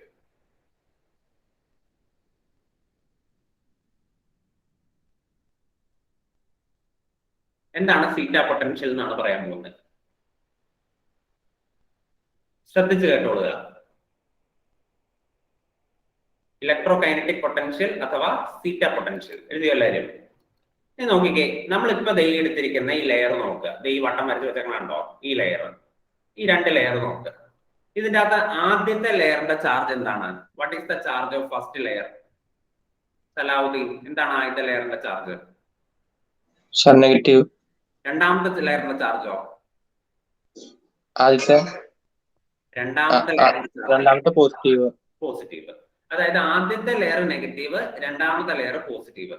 അതായത് ആ രണ്ട് ലെയറും തമ്മിൽ ഒരു potential difference ഉണ്ടെന്ന് എനിക്ക് പറയാൻ പാടില്ലേ? ആദ്യത്തേത് നെഗറ്റീവ് പൊട്ടൻഷ്യൽ, രണ്ടാമത്തെ layer positive potential. So there is A potential difference between fixed layer and diffused layer അല്ലെ? ഫിക്സഡ് ലെയറിന്റെ പൊട്ടൻഷ്യലും ഡിഫ്യൂസ്ഡ് ലെയറിന്റെ പൊട്ടൻഷ്യലും വേറെ വേറെയാണ്. അപ്പൊ അത് തമ്മിലൊരു ഡിഫറൻസ് ഉണ്ട്. ആ ഡിഫറൻസിനെയാണ് സീറ്റ പൊട്ടൻഷ്യൽ എന്ന് പറയുന്നത്. ഇത്രേ ഉള്ളൂ. That difference in the potential അല്ലെങ്കിൽ ആ potential difference between fixed layer and diffused layer, അതിനെയാണ് നമ്മൾ എന്തെന്ന് വിളിക്കുന്നത്? സീറ്റ പൊട്ടൻഷ്യൽ അല്ലെങ്കിൽ ഇലക്ട്രോകൈനറ്റിക് പൊട്ടൻഷ്യൽ എന്ന് വിളിക്കുന്നത്. ഇത്രേ ഉള്ളൂ. അപ്പൊ അതുകൂടെ എഴുതി വെച്ചോളൂ താഴെ. The potential difference between the potential difference between the fixed layer and the diffused layer. The potential difference between the fixed layer and the diffused layer of opposite charges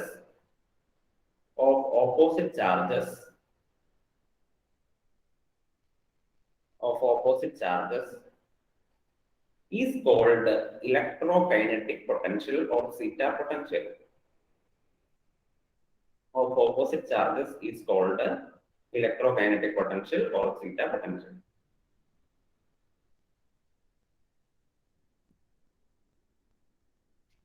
കഴിഞ്ഞു, ഇത്രയേ ഉള്ളൂ. ഇതാണ് ചാർജ് ഓൺ കൊളോയിഡ്സ് എന്ന് പറയുന്ന ഭാഗം. അപ്പൊ എന്തൊക്കെയാ നമ്മൾ പറഞ്ഞത്? ചാർജ് ഓൺ കൊളോയിഡ്സിൽ കൊളോയിഡിന് ചാർജ് ഉണ്ടാകുന്ന 3 ഫാക്ടേഴ്സ്. ഏതൊക്കെ കാരണങ്ങളാലാണ് കൊളോയിഡിന് ചാർജ് ഉണ്ടാകുന്നത്? അതിൽ തന്നെ ഏറ്റവും അക്സെപ്റ്റഡ് ആയിട്ടുള്ള കാരണം പ്രിഫറൻഷ്യൽ അബ്സോർപ്ഷൻ ആണ്. പ്രിഫറൻഷ്യൽ അബ്സോർപ്ഷൻ വഴി എങ്ങനെ നെഗറ്റീവ് ചാർജ് ഉള്ള കൊളോയിഡ് ഉണ്ടാവുന്നു, എങ്ങനെ പോസിറ്റീവ് ചാർജ് ഉള്ള കൊളോയിഡ് ഉണ്ടാവുന്നു, എങ്ങനെ ഫിക്സഡ് ലെയർ ഉണ്ടാവുന്നു, എങ്ങനെ ഡിഫ്യൂസ്ഡ് ലെയർ ഉണ്ടാവുന്നു, എന്താണ് ഇലക്ട്രിക്കൽ ഡബിൾ ലെയർ, എന്താണ് സീറ്റ പൊട്ടൻഷ്യൽ. ഇത്രയും കാര്യമാണ് പറഞ്ഞത്. ഇത്രയും പറഞ്ഞതിൽ എന്തെങ്കിലും സംശയമുള്ളവരുണ്ടെങ്കിൽ ചോദിച്ചോ. Any doubts?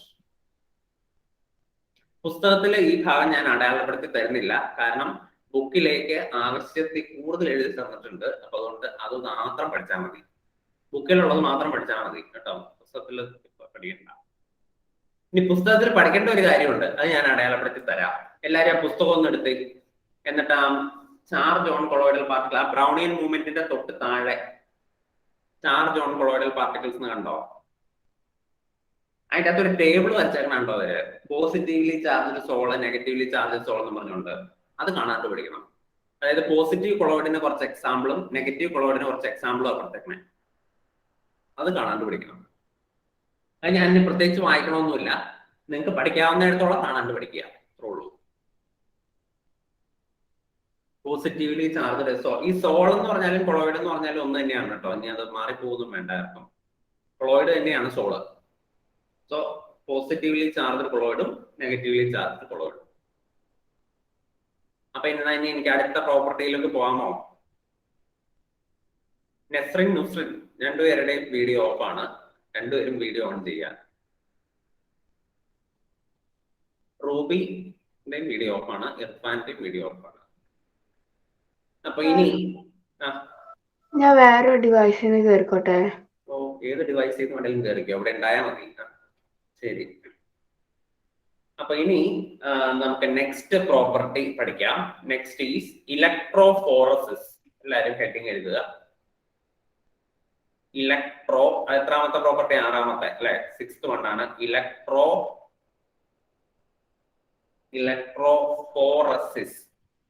ഇലക്ട്രോഫോറസിസ്.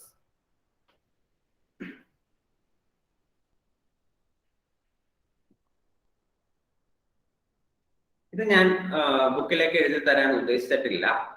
ഇത് നമ്മുടെ പുസ്തകത്തിൽ തന്നെ നല്ല വൃത്തിയായിട്ട് കൊടുത്തിട്ടുണ്ട്. അതുകൊണ്ട് അത് മതിയാവും. എല്ലാവരും ശ്രദ്ധിച്ചിരിക്കുക, എന്താണ് സംഭവം എന്നുള്ളത് ഞാൻ പറഞ്ഞുതരാം. ഇലക്ട്രോഫോറസിസ്. ഇപ്പൊ നമ്മള് കഴിഞ്ഞ സെഷനിൽ എന്താ പറഞ്ഞേ? കൊളോയിഡിന് ചാർജ് ഉണ്ടെന്ന് അല്ലെ, നെഗറ്റീവ് ചാർജ് അല്ലെങ്കിൽ പോസിറ്റീവ് ചാർജ് ഉണ്ടെന്ന് പറഞ്ഞില്ലേ? ഈ കൊളോയിഡിന് നെഗറ്റീവ് ചാർജോ പോസിറ്റീവ് ചാർജോ ഉണ്ട് എന്ന് തെളിയിക്കുന്ന എക്സ്പെരിമെന്റിന് പറയുന്ന പേരാണ് ഇലക്ട്രോഫോറസിസ്. എന്താണ്? കൊളോയിഡിന് നെഗറ്റീവ് ചാർജ് ഉണ്ട് അല്ലെങ്കിൽ പോസിറ്റീവ് ചാർജ് ഉണ്ടെന്ന് തെളിയിക്കണമല്ലോ, ചുമ്മാ പറഞ്ഞാൽ മാത്രം പോരല്ലോ, അത് തെളിയിക്കണം. അത് തെളിയിക്കുന്ന എക്സ്പെരിമെന്റിന് പറയുന്ന പേരാണ് എന്ത്? Electrophoresis experiment. ഇലക്ട്രോഫോറസിസ്. അപ്പൊ കൊളോയിഡൽ പാർട്ടിക്കിളിന് ചാർജ് ഉണ്ടെന്ന് തെളിയിക്കാൻ നമ്മൾ ചെയ്യുന്ന എക്സ്പെരിമെന്റ് ആണ് ഇലക്ട്രോഫോറസിസ്. അപ്പൊ അതിനുവേണ്ടി നമ്മൾ എന്ത് ചെയ്യും നോക്കിക്കോ, എന്താ ചെയ്യണേന്ന് നോക്കിക്കോ. തെളിയിക്കാൻ വേണ്ടി നമ്മൾ എന്ത് ചെയ്യുന്ന വെച്ചാൽ അത്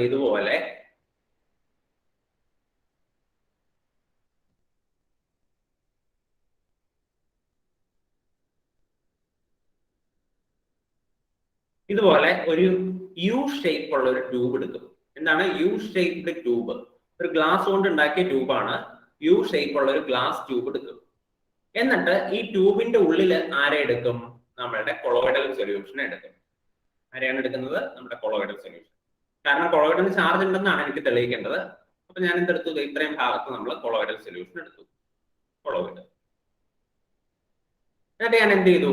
ഈ യൂട്യൂബിന്റെ ഒരു ഭാഗത്ത് ഒരു ഇലക്ട്രോഡ് ഇറക്കി വെച്ചു, ഒരു platinum electrode. This is a platinum electrode.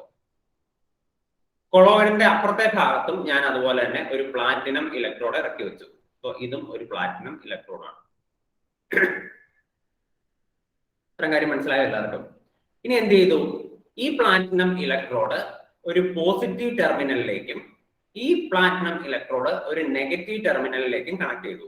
എന്തിന്റെ പോസിറ്റീവ് ടെർമിനൽ? ബാറ്ററിയുടെ പോസിറ്റീവ് ടെർമിനലിലേക്കും മറ്റേ പ്ലാറ്റിനം ഇലക്ട്രോഡ് ബാറ്ററിയുടെ നെഗറ്റീവ് ടെർമിനലിലേക്കും കണക്ട് ചെയ്തു. ഇപ്പൊ ചുരുക്കി പറഞ്ഞ എന്തായി? ഒരു ഇലക്ട്രോഡ് പോസിറ്റീവും മറ്റേ ഇലക്ട്രോഡ് നെഗറ്റീവും ആയി. ഓക്കെ, ഇനി എന്നാ സംഭവിക്കണേന്ന് നമുക്ക് നോക്കാം.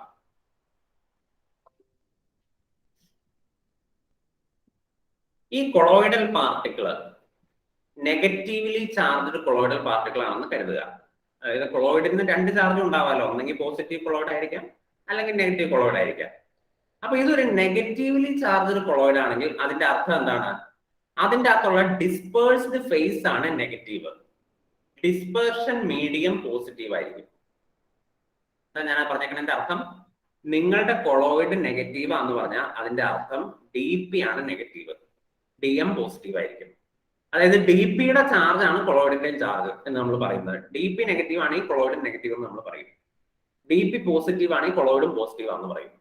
അപ്പൊ ഇപ്പൊ ഫോർ എക്സാമ്പിൾ ഞാനിപ്പോ യൂട്യൂബിന്റെ അകത്ത് എടുത്തിരിക്കുന്നത് ഒരു നെഗറ്റീവ് കൊളോയിഡ് ആണെന്ന് പറഞ്ഞാൽ അതിന്റെ അർത്ഥം എന്നാ? നിങ്ങളുടെ ഡി പി നെഗറ്റീവ് ആണ് എന്നാണ് അർത്ഥം. അപ്പൊ ഇനി ഞാൻ എന്ത് ചെയ്തു? ബാറ്ററി ഓൺ ചെയ്തു എന്ന് വിചാരിക്കുക. അതായത് സ്വിച്ച് ഇട്ട് ഓൺ ചെയ്തു. അപ്പൊ എന്ത് സംഭവിക്കും? ഈ ഡിസ്പേഴ്സ്ഡ് ഫേസിലുള്ള പാർട്ടിക്കിൾസ്, ഈ നെഗറ്റീവ്ലി ചാർജ്ഡ് പാർട്ടിക്കിൾസ് മൊത്തം എന്ത് ചെയ്യും? ഈ പോസിറ്റീവ് പ്ലേറ്റിലേക്ക് മൂവ് ചെയ്യും. കാരണം എന്താ? പോസിറ്റീവ്ലി ചാർജ് ഓപ്പോസിറ്റ് ചാർജ് ആണല്ലോ. അപ്പൊ ഈ നെഗറ്റീവ് പാർട്ടിക്കിൾസ് മൊത്തം ഈ പോസിറ്റീവ് പ്ലേറ്റിലേക്ക് മൂവ് ചെയ്യും. ഈ ഡി എം മൊത്തം എന്ത് ചെയ്യും? ഈ പറയുന്ന നെഗറ്റീവ്ലി ചാർജ് പ്ലേറ്റിലേക്ക് മൂവ് ചെയ്യും.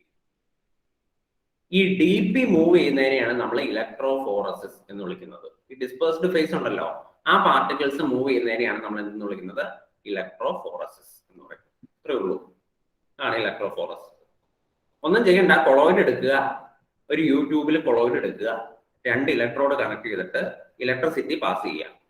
അപ്പൊ എന്ത് ചെയ്യും? ഡിസ്പേഴ്സ്ഡ് ഫേസിലുള്ള പാർട്ടിക്കിൾസ്, അല്ലെങ്കിൽ കൊളോയിഡൽ പാർട്ടിക്കിൾസ് എന്ന് പറഞ്ഞാലും മതി, ചുമ്മാ കൊളോയിഡൽ പാർട്ടിക്കിൾസ് എന്ത് ചെയ്യും? ഇലക്ട്രോഡിലേക്ക്, റെസ്പെക്റ്റീവ് ഇലക്ട്രോഡിലേക്ക് മൂവ് ചെയ്യും. കൊളോയിഡൽ പാർട്ടിക്കിൾ നെഗറ്റീവ് ആണെങ്കിൽ അത് പോസിറ്റീവ് ടെർമിനലിലേക്ക് മൂവ് ചെയ്യും.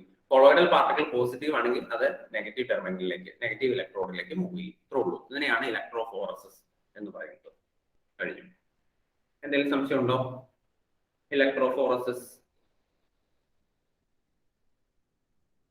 കൊളോയിഡ് നെഗറ്റീവ് ആണോ പോസിറ്റീവ് ആണോ എന്നനുസരിച്ചാണ് മൂവ് ചെയ്യുന്നത്. കൊളോയിഡ് നെഗറ്റീവ് ആണെങ്കിൽ പോസിറ്റീവ് ഇലക്ട്രോഡിലേക്ക് മൂവ് ചെയ്യും.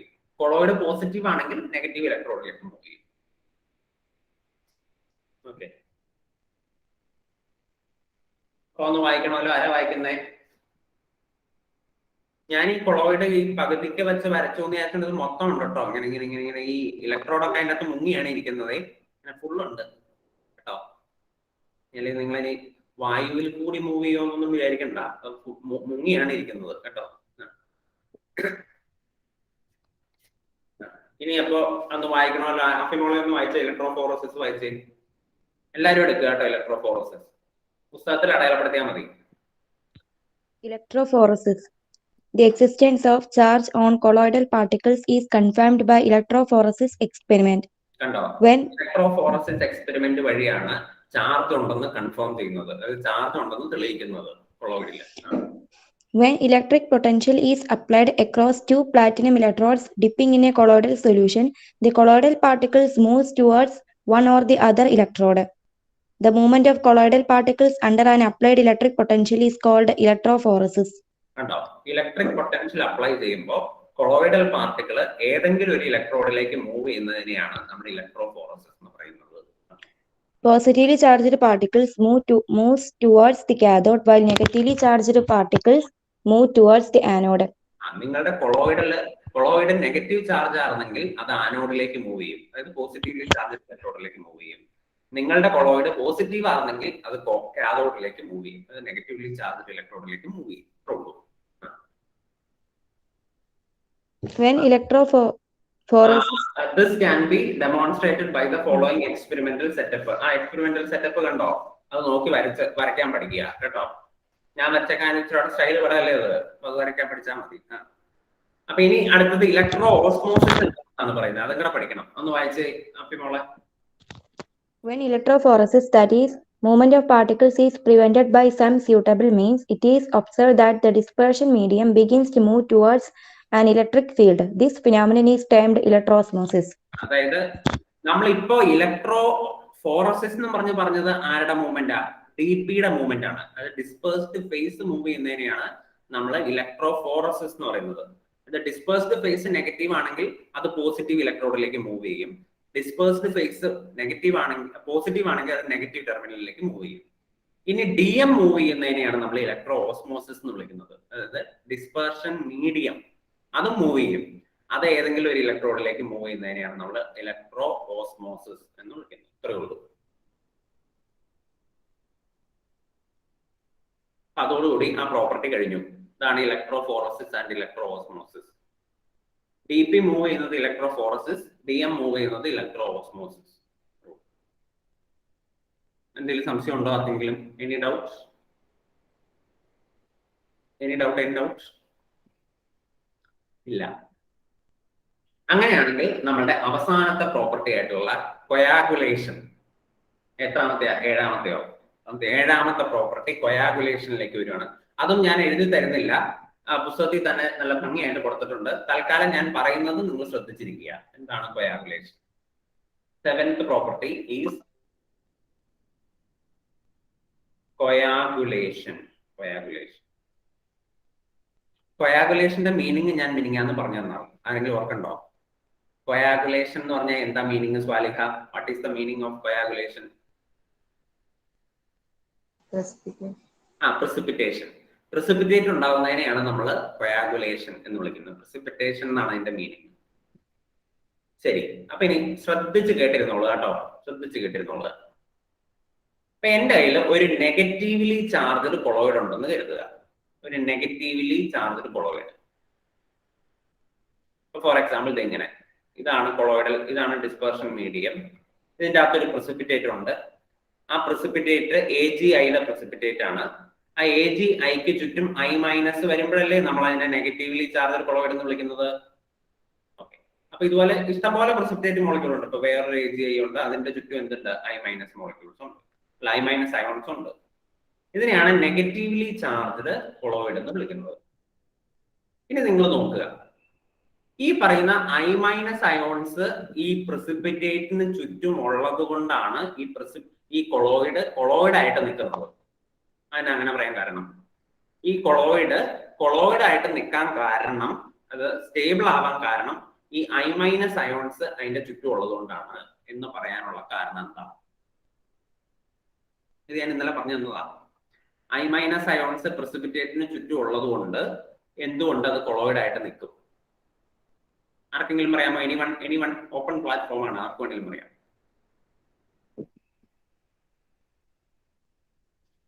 സ്വാലിഹ കൈ നോക്കിയിട്ടുണ്ടല്ലോ, എന്താ പറഞ്ഞോളൂ.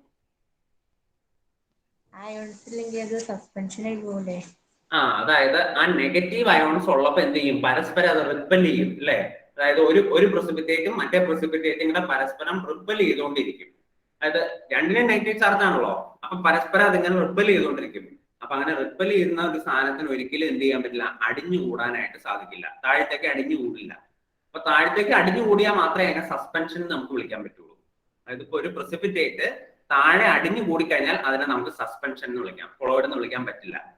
പക്ഷെ ഈ precipitate ഒരിക്കലും അടിഞ്ഞു കൂടില്ല. കാരണം എന്താ? ആ precipitate-ന് ചുറ്റും നെഗറ്റീവ് ചാർജ് നിൽക്കുവാണ്. അപ്പൊ എല്ലാ precipitate-ന്റെ ചുറ്റും നെഗറ്റീവ് ചാർജ് ഉള്ളപ്പോ പരസ്പരം ആ നെഗറ്റീവ് ചാർജുകൾ ഇങ്ങനെ പരസ്പരം അങ്ങോട്ടും ഇങ്ങോട്ടും കിടന്ന് റിപ്പൽ ചെയ്തുകൊണ്ടിരിക്കും. അതുകൊണ്ടാണ് ഈ ബ്രൗണിയൻ മൂവ്മെന്റ് കാണിക്കുന്നത്. അങ്ങോട്ടും ഇങ്ങോട്ടും കിടന്ന് മൂവ് ചെയ്തുകൊണ്ടിരിക്കുന്നത് ഈ റിപ്പൽഷൻ കാരണമാണ്. ഈ പറയുന്ന അയോൺസ് അങ്ങോട്ടും ഇങ്ങോട്ടും കിടന്ന് റിപ്പൽ ചെയ്യുന്നത് കാരണമാണ് സിക്സാഗ് ആയിട്ട് ഈ സാധനം കിടന്ന് അങ്ങോട്ടും ഇങ്ങോട്ടും മൂവ് ചെയ്തുകൊണ്ടിരിക്കുന്നത്. അതിനെയാണ് ബ്രൗണിയൻ മൂവ്മെന്റ് എന്ന് വിളിക്കുന്നത്. അപ്പൊ അങ്ങനെ ബ്രൗണിയൻ മൂവ്മെന്റ് ഉള്ളത് കൊണ്ട് എന്ത് ചെയ്യില്ല? ഈ പറയുന്ന precipitate ഒരിക്കലും അടിഞ്ഞു കൂടില്ല. അടിഞ്ഞു കൂടിയാൽ മാത്രമേ അതിനെ സസ്പെൻഷൻ എന്ന് വിളിക്കാൻ പറ്റുള്ളൂ. ഇത് അടിഞ്ഞു കൂടില്ല, അതുകൊണ്ട് സ്റ്റേബിൾ ആണ്.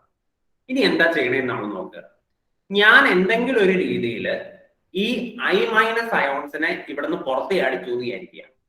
എന്ത് ചെയ്തു? ഈ I മൈനസ് അയോൺസിനെ, അതായത് ഈ കൊളോയിഡിലുള്ള ചാർജിനെ മൊത്തം ഞാൻ എന്ത് ചെയ്തു? എന്തോ ഒരു രീതിയിൽ പുറത്തോട്ട് ചാടിച്ചു എന്ന് വിചാരിക്കുക. അപ്പൊ എന്ത് സംഭവിക്കും? ഈ പ്രസിപ്പിറ്റേറ്റ് മൊത്തം അടിഞ്ഞു കൂടും, അല്ലെങ്കിൽ അത് പ്രസിപ്പിറ്റേറ്റ് ആയിട്ട് തന്നെ മാറും. ഇതുപോലെ കൊളോയിഡ് ആയിട്ട് നിൽക്കില്ല, പകരം എന്ത് ചെയ്യും? അത് പ്രസിപ്പിറ്റേറ്റ് ആയിട്ട് മാറും. ഈ പ്രോസസ്സിനെയാണ് നമ്മൾ കൊയാഗുലേഷൻ എന്ന് വിളിക്കുന്നത്. അപ്പൊ കൊയാഗുലേഷൻ എന്ന് പറഞ്ഞാൽ അതിന്റെ അർത്ഥം എന്താണ്? നമ്മൾ കൊളോയിഡിലുള്ള ചാർജിനെ കളയുന്നു. ചാർജ് പോസിറ്റീവ് ആവാൻ നെഗറ്റീവ് ആവാം. അപ്പൊ ഞാനിപ്പോ എഴുതിയേക്കുന്നതിൽ നെഗറ്റീവ് ചാർജ് ആണ്. പോസിറ്റീവ് ചാർജുള്ള കൊളോയിഡും ഉണ്ടല്ലോ, അത് ഞാൻ നിങ്ങൾക്ക് പറഞ്ഞു തന്നിട്ടുണ്ടല്ലോ. അപ്പൊ പോസിറ്റീവ് ചാർജ് ഉള്ള കൊളോയിഡ് ആണെങ്കിൽ അതിന്റെ പോസിറ്റീവ് ചാർജിനെ എടുത്ത് കളയുന്നു. നെഗറ്റീവ് ചാർജ് ഉള്ള കൊളോയിഡ് ആണെങ്കിൽ അതിന്റെ നെഗറ്റീവ് ചാർജിനെ എടുത്ത് കളയുന്നു. അപ്പൊ അത് വീണ്ടും പ്രസിപ്പിറ്റേറ്റ് ആയിട്ട് മാറുന്നു. ഇതിനെയാണ് കൊയാഗുലേഷൻ എന്ന് പറയുന്നത്. This is called coagulation. മനസ്സിലായോ എന്താണ് കൊയാഗുലേഷൻ എന്ന്? കൊയാഗുലേഷൻ എന്ന് പറഞ്ഞാൽ എന്താണ്? It is the process of settling down. അല്ലെ, ഈ പറയുന്ന പ്രസിപ്പിറ്റേറ്റ് എന്ത് ചെയ്യും? സെറ്റിൽ ചെയ്യും. എന്തുകൊണ്ടാണ് സെറ്റിൽ ചെയ്യുന്നത്? ഞാൻ ആ ചാർജിനെ എടുത്ത് മാറ്റിയതുകൊണ്ട്. ഈ പറയുന്ന പ്രസിപ്പിറ്റേറ്റിൽ നിന്നുള്ള ചാർജിനെ ഞാൻ എടുത്ത് മാറ്റുമ്പോൾ ആ പ്രസിപ്പിറ്റേറ്റ് സെറ്റിൽ ചെയ്യുന്ന പ്രോസസ്സിനെയാണ് കൊയാഗുലേഷൻ എന്ന് പറയുന്നത്. ഇത്രയേ ഉള്ളൂ. അപ്പൊ ഒന്ന് വായിക്കണമല്ലോ. ആരാ വായിക്കുന്ന? അഭിമോളെ ഒന്ന് വായിച്ച്. Coagulation or precipitation. Coagulation or precipitation. The stability of lyophobic salts is due to the presence of charge on colloidal particles. Colloidal പാർട്ടിക്കിളിൽ ചാർജ് ഉള്ളത് കൊണ്ടാണ് അത് സ്റ്റേബിൾ ആയിട്ട് നിൽക്കുന്നത്. ചാർജ് ഉള്ളത് കൊണ്ടാണ് സ്റ്റേബിൾ ആവുന്നത്.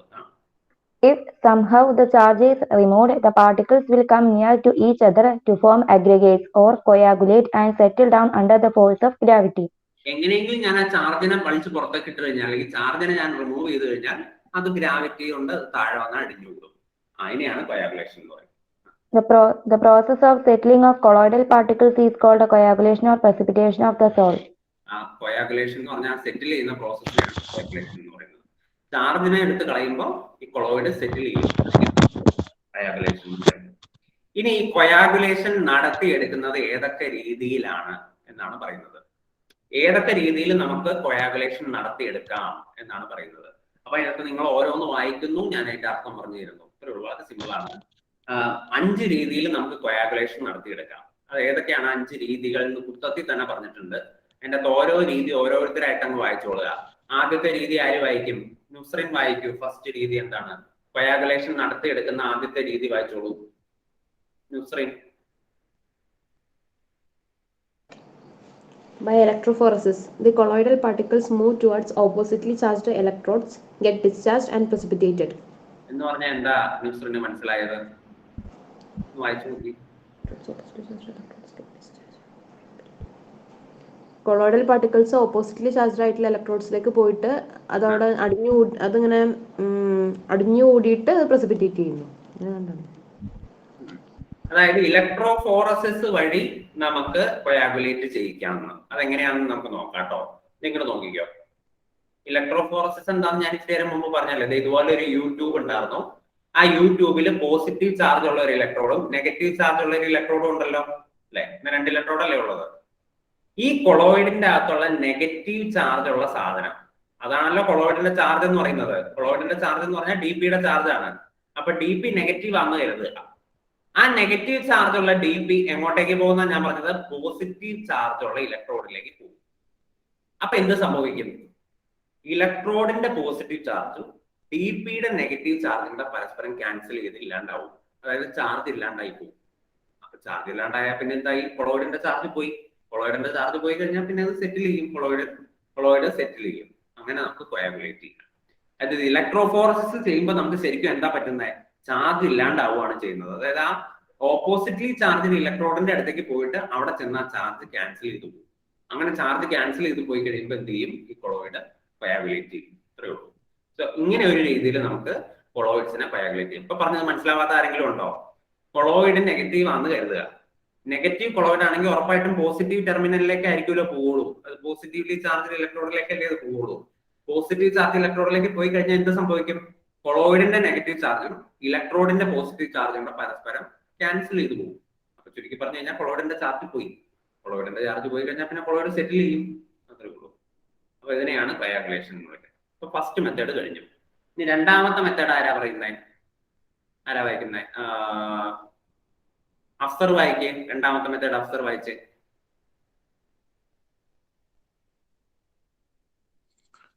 By mixing two oppositely charged salts. Oppositely charged salts, when mixing in almost equal proportions, neutralize their charges and get partially or completely precipitated. Mixing of hydrated ferric oxide and arsenious sulfate bring them in the precipitated form. This type of coagulation is called mutual coagulation. രണ്ടാമത്തെ മെത്തേഡാണ് mutual coagulation. എന്താണ് mutual coagulation? ഞാൻ പറഞ്ഞുതരാം, ശ്രദ്ധിച്ചിരുന്നോളുക. എൻ്റെ കയ്യിൽ 2 beaker ഉണ്ടെന്ന് കരുതുക. ഇതുപോലെ ഇതൊരു ബീക്കർ, ഇതൊരു ബീക്കർ. ഈ ബീക്കറിൽ എനിക്കൊരു നെഗറ്റീവ് ചാർജ് ഉള്ള കൊളോയിഡും ഈ ബീക്കറിൽ എനിക്കൊരു പോസിറ്റീവ് ചാർജ് ഉള്ള കൊളോയിഡും ഉണ്ടെന്ന് കരുതുക. അപ്പൊ നെഗറ്റീവ് ചാർജ് ഉള്ള കൊളോയിഡ് എന്ന് പറഞ്ഞാൽ അതിന്റെ അർത്ഥം എന്താ? DP നെഗറ്റീവ് ആയിരിക്കും, DM പോസിറ്റീവ് ആയിരിക്കും. പോസിറ്റീവ് ചാർജ് ഉള്ള കൊളോയിഡ് എന്ന് പറഞ്ഞാൽ എന്താ അർത്ഥം? DP പോസിറ്റീവ് ആയിരിക്കും, DM നെഗറ്റീവ് ആയിരിക്കും. അതല്ലേ അതിന്റെ അർത്ഥം? അതായത് കൊളോയിഡിന്റെ ചാർജ് എന്ന് പറഞ്ഞു കഴിഞ്ഞാൽ DPയുടെ ചാർജ് തന്നെയാണ്. DPയുടെ ചാർജിന്റെ ഓപ്പോസിറ്റ് ചാർജ് DM-ന് വരുള്ളൂ. അപ്പൊ എന്തായാലും DP നെഗറ്റീവ് ആണെങ്കിൽ DM പോസിറ്റീവ് ആയിരിക്കും. ഇവിടെ കൊളോയിഡ് പോസിറ്റീവ് ആണെങ്കിൽ DP പോസിറ്റീവ് ആയിരിക്കും, DP പോസിറ്റീവ് ആണെങ്കിൽ DM നെഗറ്റീവ് ആയിരിക്കും. ഇനി ഞാൻ എന്ത് ചെയ്യുവാണ്? ഈ 2 കൊളോയിഡിനെ കൂടെ പരസ്പരം മിക്സ് ചെയ്യുവാണ്. വേറൊരു ബീക്കർ എടുത്തിട്ട് അതിൻ്റെ അകത്തേക്ക് ഈ 2 പേരെയും കൂടെ മിക്സ് ചെയ്തു. 2 പേരെയും കൂടെ മിക്സ് ചെയ്ത് കഴിഞ്ഞപ്പോൾ എന്ത് സംഭവിച്ചു? ഈ DPയുടെ നെഗറ്റീവ് ചാർജും ഈ DPയുടെ പോസിറ്റീവ് ചാർജും കൂടെ ക്യാൻസൽ ചെയ്ത് പോയി. ഈ DM-ന്റെ പോസിറ്റീവ് ചാർജും ഈ DM-ന്റെ നെഗറ്റീവ് ചാർജും കൂടെ ക്യാൻസൽ ചെയ്ത് പോയി. ചുരുക്കി പറഞ്ഞാൽ എല്ലാ ചാർജും അങ്ങോട്ടും ഇങ്ങോട്ടും ക്യാൻസൽ ചെയ്ത് പോയി. അങ്ങനെ ചാർജ് ഇല്ലാണ്ടായി. ചാർജ് ഇല്ലാണ്ടായി കഴിഞ്ഞപ്പോൾ കൊളോയിഡ് സെറ്റിൽ ചെയ്തു, അതായത് കൊളോയിഡ് പ്രസിപ്പിറ്റേറ്റ് ചെയ്തു. ഇതിനെയാണ് മ്യൂച്വൽ കൊയാഗുലേഷൻ എന്ന് പറയുന്നത്. വളരെ സിമ്പിൾ ആണ്. 2 ഓപ്പോസിറ്റ്ലി ചാർജഡ് ആയിട്ടുള്ള കൊളോയിഡിനെ പരസ്പരം മിക്സ് ചെയ്യുമ്പോൾ അതിന്റെ ചാർജ് ഇല്ലാണ്ടായി പോകുന്ന പ്രോസസ്സിനെയാണ് നമ്മൾ മ്യൂച്വൽ കൊയാഗുലേഷൻ എന്ന് പറയുന്നത്. ഇങ്ങനെയും നമുക്ക് കൊയാഗുലേഷൻ നടത്തിയെടുക്കാം എന്നാണ് പറഞ്ഞത്. So this is another method to coagulate colloids. അപ്പൊ ഇലക്ട്രോഫോറസിസ് വഴി കൊയാഗുലേറ്റ് ചെയ്യാം, മ്യൂച്വൽ കൊയാഗുലേഷൻ വഴി കൊയാഗുലേറ്റ് ചെയ്യിപ്പിക്കാം. അടുത്തത് മൂന്നാമത്തത് ആരാ വായിക്കുന്നത്? മൂന്നാമത്തെ ഐഷ, ഹന വായിക്കൂ മൂന്നാമത്തെ. By boiling. When a sol is boiled, the adsorbed layer is disturbed due to increased collision with the molecules of dispersion medium. This reduces their charge on the particles and ultimately leads to settle down in the form of precipitates. പറഞ്ഞതിന്റെ അർത്ഥം എന്നാന്ന് ഞാൻ പറഞ്ഞുതരാം. By boiling. ഇപ്പൊ എന്റെ കയ്യിൽ ഇതുപോലെ ഒരു ബീക്കർ ഉണ്ടെന്ന് കരുതുക. ആ ബീക്കറിൽ എനിക്ക് എന്തുണ്ട്? ഒരു കൊളോയിഡൽ സൊല്യൂഷൻ ഉണ്ട്. അതിൻ്റെ അകത്ത് ഇതുപോലെ പ്രിസിപ്പിറ്റേറ്റ്സ് ഉണ്ട്. AgI ആണ് പ്രിസിപ്പിറ്റേറ്റ്. അതിന്റെ ചുറ്റും I- അയോൺസ് ഉണ്ട്. ഈ I- അയോൺസിനെ പറയുന്ന പേരല്ലേ ഫിക്സഡ് ലെയർ എന്ന്. എന്തുകൊണ്ടാണ് അതിനെ ഫിക്സഡ് ലെയർ എന്ന് പറയാൻ കാരണം? അത് ആ AgI എന്ന് പറയുന്ന പ്രിസിപ്പിറ്റേറ്റിലേക്ക് ടൈറ്റ് ആയിട്ട് അറ്റാച്ച് ചെയ്തിരിക്കുകയാണ്, പിടിച്ചിരിക്കുകയാണ് അങ്ങോട്ട്. I- എന്ന് പറയുന്ന സാധനം എന്ത് ചെയ്യാണ്? AgI എന്ന് പറയുന്ന പ്രിസിപ്പിറ്റേറ്റ് ടൈറ്റ് ആയിട്ട് ഇങ്ങനെ പിടിച്ചിരിക്കുകയാണ്. പക്ഷെ നമ്മൾ ബോയിൽ ചെയ്യുമ്പോൾ എന്ത് സംഭവിക്കും? ബോയിൽ ചെയ്യാന്ന് പറഞ്ഞാൽ നമ്മൾ ഹീറ്റ് എനർജി കൊടുക്കുകയാണ് അല്ലേ? ഹീറ്റ് എനർജി കൊടുത്ത് കുറെ നേരം ബോയിൽ ചെയ്ത് കഴിയുമ്പോൾ എന്ത് സംഭവിക്കും? ഈ I- അയോൺസ് മൊത്തം ഈ പറയുന്ന AgIയിൽ നിന്ന് വിട്ടുപോകും. അത്രയും എനർജി കിട്ടിക്കഴിയുമ്പോൾ ആ I- അയോൺസ് എന്ത് ചെയ്യും? ആ AgI എന്ന് പറയുന്ന പ്രിസിപ്പിറ്റേറ്റിൽ നിന്ന് തന്നെ അങ്ങ് വിട്ടുപോകും. അപ്പൊ ചുരുക്കി പറഞ്ഞു കഴിഞ്ഞാൽ ചാർജ് ഇല്ലാണ്ടാവും, അതായത് കൊളോയിഡിന്റെ ചാർജ് ഇല്ലാണ്ടാവും, കൊളോയിഡ് സെറ്റിൽ ചെയ്യും. ഇതാണ് ബോയിലിംഗ് എന്ന് പറഞ്ഞു കഴിഞ്ഞാൽ. ഇത്രേ ഉള്ളൂ. So this is called boiling. Boiling വഴി കൊയാഗുലേറ്റ് ചെയ്യുന്നത് ഇങ്ങനെയാണ്. അതായത് കൂടുതൽ ബോയിൽ ചെയ്യുന്നതോറും ആ ഫിക്സഡ് ലെയർ അതിൽ നിന്ന് വിട്ട് പോകും. അത്രേ ഉള്ളൂ. ഓക്കെ, അങ്ങനെയാണെങ്കിൽ നാലാമത്തത് ബൈ പെർസിസ്റ്റന്റ് ഡയാലിസിസ്. മുദസ്സിർ വായിച്ച് നാലാമത്തെ.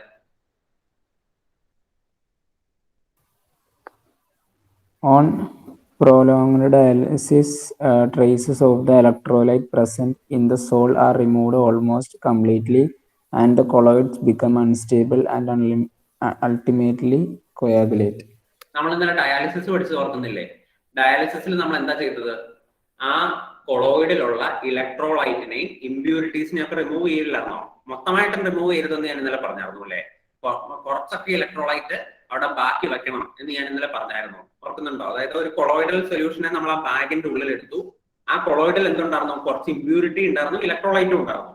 അതിൻ്റെ അകത്ത് ആ ഇമ്പ്യൂരിറ്റീസിനെയും ഇലക്ട്രോലൈറ്റിനെയും റിമൂവ് ചെയ്യുന്ന പ്രോസസ്സാണ് ഡയാലിസിസ് എന്ന് പറയുന്നത്. പക്ഷെ ഇവിടെ പറഞ്ഞേക്കാണ് പെർസിസ്റ്റന്റ് ഡയാലിസിസ് എന്ന് പറഞ്ഞാൽ എന്താ, മണിക്കൂറുകളോളം അല്ലെങ്കിൽ ദിവസങ്ങളോളം നിങ്ങൾ എന്ത് ചെയ്യുക, ഈ ഡയാലിസിസ് ചെയ്തുകൊണ്ടേയിരിക്കുക, നിർത്തരുത്, ഇങ്ങനെ ചെയ്തുകൊണ്ടേയിരിക്കുക. അങ്ങനെ ചെയ്തുകൊണ്ടിരിക്കുമ്പോൾ എന്ത് സംഭവിക്കും, ആ കൊളോയിഡിലുള്ള ഇലക്ട്രോലൈറ്റ് മൊത്തം ആ ബാഗിലൂടെ ഇറങ്ങി പുറത്തോട്ട് പോകും. അതായത് ഇലക്ട്രോലൈറ്റ് ഒരു ഇച്ചിരി പോലും ബാക്കി വെക്കാണ്ട് ഉള്ള ഇലക്ട്രോലൈറ്റ് മൊത്തം എന്ത് ചെയ്യും, ആ ബാഗിൽ നിന്ന് പുറത്തോട്ട് പോകും. അതായത് ഇലക്ട്രോലൈറ്റിനെ മൊത്തം റിമൂവ് ചെയ്യുക. ഇലക്ട്രോലൈറ്റിനെ മൊത്തം റിമൂവ് ചെയ്ത് കഴിഞ്ഞാൽ പിന്നെ ചാർജ് ഉണ്ടാവില്ല കൊളോയിഡിന്. കാരണം എന്താ, കൊളോയിഡിന് ചാർജ് കൊടുക്കുന്നതാണ് ഈ ഇലക്ട്രോലൈറ്റ്. ആ ഇലക്ട്രോലൈറ്റിനെ മൊത്തം നിങ്ങൾ റിമൂവ് ചെയ്ത് കഴിഞ്ഞാൽ പിന്നെ കൊളോയിഡിന് ചാർജ് ഉണ്ടാവില്ല. അപ്പൊ ചാർജ് ഇല്ലെങ്കിൽ അത് കൊയാഗുലേറ്റ് ചെയ്യും.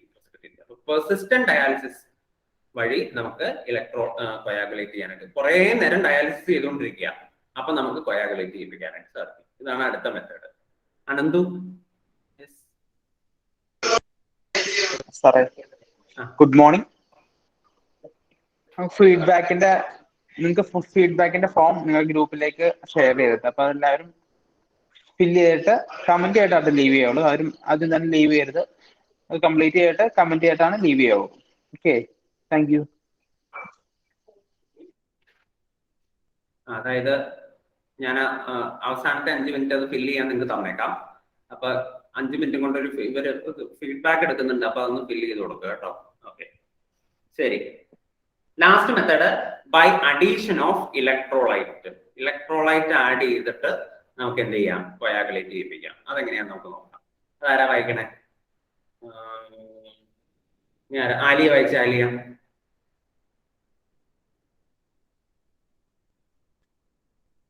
By addition of electrolyte. When excess of an electrolyte is added, the colloidal particles are precipitated. The reason is that colloids interact with ions carrying charge opposite to that present on themselves. This causes neutralization, leading to their coagulation. The ion responsible for neutralization of charge on the particles is called coagulating ion. The negative ion causes the precipitation of positively charged sol and vice versa. അത് വളരെ simple ആണ്. എഴുതിയേക്കാൻ ഒത്തിരി ഉണ്ടെന്ന് തോന്നുമെങ്കിലും നിങ്ങൾ നോക്കുക. അതായത് എന്റെ കയ്യിലൊരു കൊളോയിഡ് ഉണ്ടെന്ന് കരുതുക. ഇതുപോലെ ബീക്കർ. ആ ബീക്കറിൽ എന്തുണ്ട്, ഒരു കൊളോയിഡ് ആണത്. അത് പ്രിസിപ്പിറ്റേറ്റ് ഉണ്ട്. ഇതുപോലെ ഒരു AgI എന്ന് പറഞ്ഞ പ്രിസിപ്പിറ്റേറ്റ് ഉണ്ട്. ആ പ്രിസിപ്പിറ്റേറ്റിന് ചുറ്റും ആരുണ്ട്, I- അയോൺസ് ഉണ്ടെന്ന് കരുതുക. ഈ പറയുന്ന സാധനത്തിലേക്ക് ഞാൻ എന്ത് ചെയ്തു, ഒരു ഇലക്ട്രോലൈറ്റ് ആഡ് ചെയ്തു. എന്താഡ് ചെയ്തു? ഇലക്ട്രോലൈറ്റ്. ഇപ്പൊ ഫോർ എക്സാമ്പിൾ എന്താണ്, KCl, പൊട്ടാഷ്യം ക്ലോറൈഡ് എന്ന് പറഞ്ഞ ഇലക്ട്രോലൈറ്റ് ആഡ് ചെയ്തു എന്ന് കരുതുക.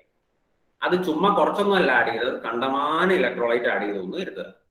കണ്ടമാനം ഇലക്ട്രോലൈറ്റ് ആഡ് ചെയ്യുമ്പോൾ എന്ത് സംഭവിക്കും, ഈ പൊട്ടാഷ്യം ക്ലോറൈഡിലുള്ള K+ അയോൺസ്, ഈ K+ അയോൺസ് ഉണ്ടല്ലോ, ഈ K+ അയോൺസ് മൊത്തം ഈ I- അയോൺസിനെ ന്യൂട്രലൈസ് ചെയ്യും.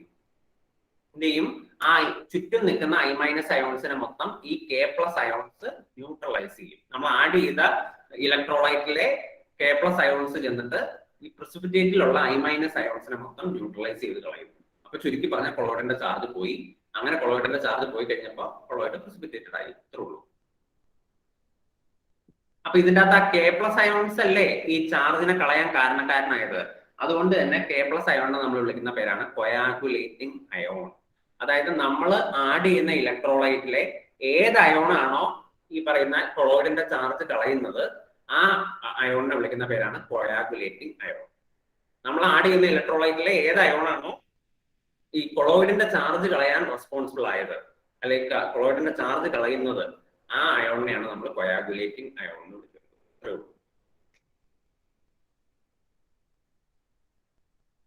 ഇനി എന്തെങ്കിലും സംശയം ഉണ്ടോ ആർക്കെങ്കിലും? അപ്പൊ ഇത്രയേ ഉള്ളൂ കൊയാഗുലേഷൻ. ആണ് നിങ്ങൾക്ക് കൊയാഗുലേഷനുമായിട്ട് ബന്ധപ്പെട്ട് പഠിക്കാനുള്ളത്. ഇനി നമ്മൾ ഇതുമായിട്ട് ബന്ധപ്പെട്ട ചെറിയ റൂളും കൂടെ ഉണ്ട്. ആ റൂളും കൂടെ പഠിച്ചു കഴിഞ്ഞാൽ നമ്മുടെ ആ ഭാഗം കഴിഞ്ഞു. അപ്പൊ ആ റൂൾ എല്ലാവരും എഴുതി വെച്ചോ പുസ്തകത്തിലേക്ക്, ബുക്കിലേക്ക്. അത് പുസ്തകത്തിൽ അത്ര നന്നായിട്ട് കൊടുത്തിട്ടില്ല. റൂള് ഞാൻ പറഞ്ഞുതരാം, എല്ലാവരും എഴുതി വെക്കുക. Hardy-Skulls rule. Hardy-Skulls rule.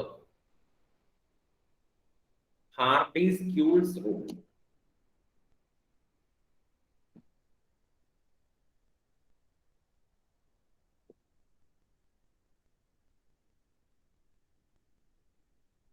Hardy-Schultz rule. എന്നിട്ട് എഴുതിക്കൊള്ളുക.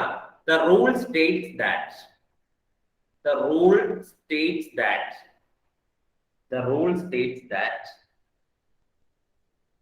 എന്നിട്ട് ഒരു ഇൻവേർട്ടഡ് കോമയിൽ എഴുതുക.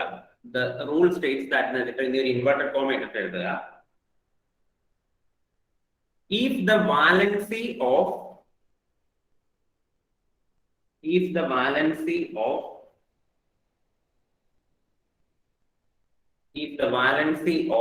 എന്നിട്ട് ഇതുപോലെ എഴുതുക. If the valency of the flocculating ion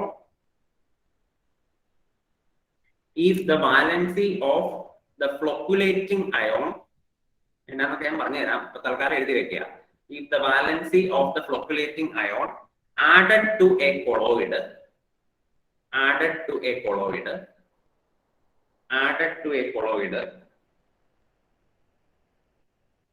is greater,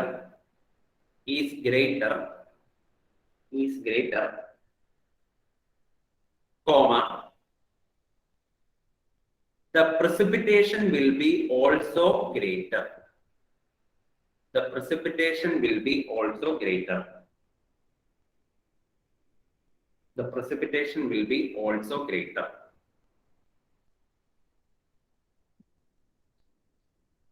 എന്നിട്ട് ഇൻവേർട്ടഡ് കോമ ക്ലോസ് ചെയ്യുക. ഇതിനെയാണ് നമ്മൾ ഹാർഡി-സ്ക്യൂൾസ് റൂൾ എന്ന് പറയുന്നത്. ഒന്നും മനസ്സിലായില്ലല്ലോ? ഹാർഡി-സ്ക്യൂൾസ് റൂള് അപ്പൊ എന്നാന്ന് ഞാൻ പറഞ്ഞുതരാം. കേട്ടിരുന്നോ? ശ്രദ്ധിച്ചോ? എന്താണ് ഹാർഡി-സ്ക്യൂൾസ് റൂള്? ശ്രദ്ധിച്ചോളൂ.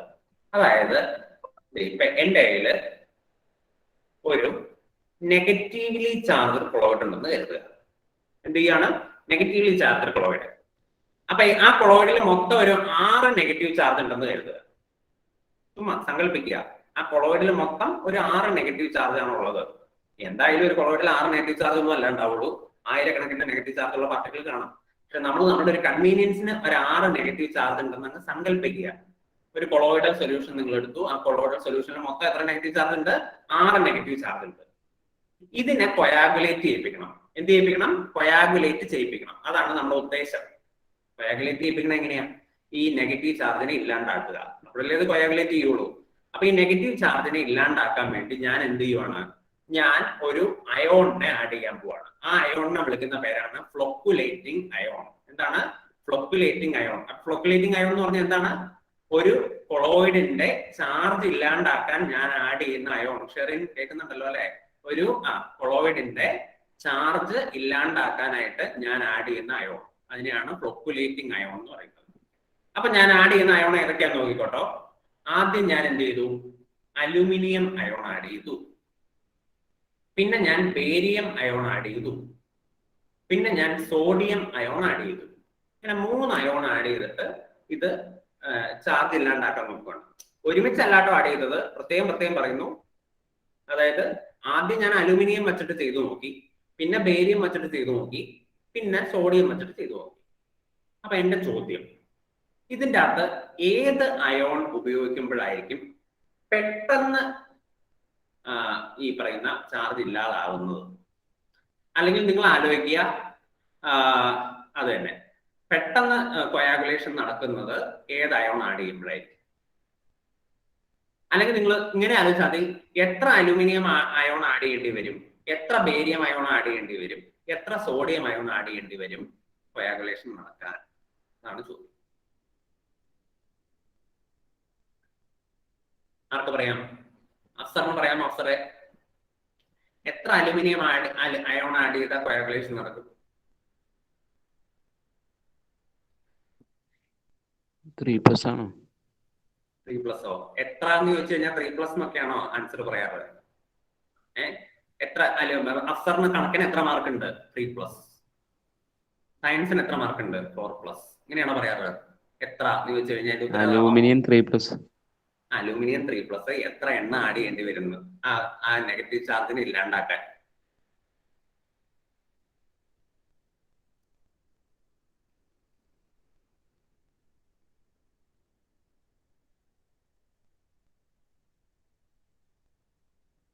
അറിയില്ല.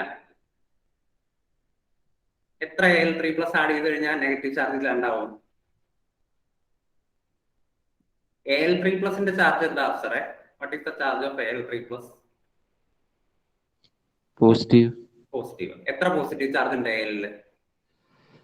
3 പോസിറ്റീവ്. എത്ര നെഗറ്റീവ് ചാർജ് ഉണ്ട് കൊളോയിഡില്? 6 നെഗറ്റീവ് ചാർജിനെ ന്യൂട്രലൈസ് ചെയ്യാൻ എത്ര പോസിറ്റീവ് ചാർജ് ആഡ് ചെയ്യണം? 6. അപ്പൊ എത്ര Al3+ ആഡ് ചെയ്യണം?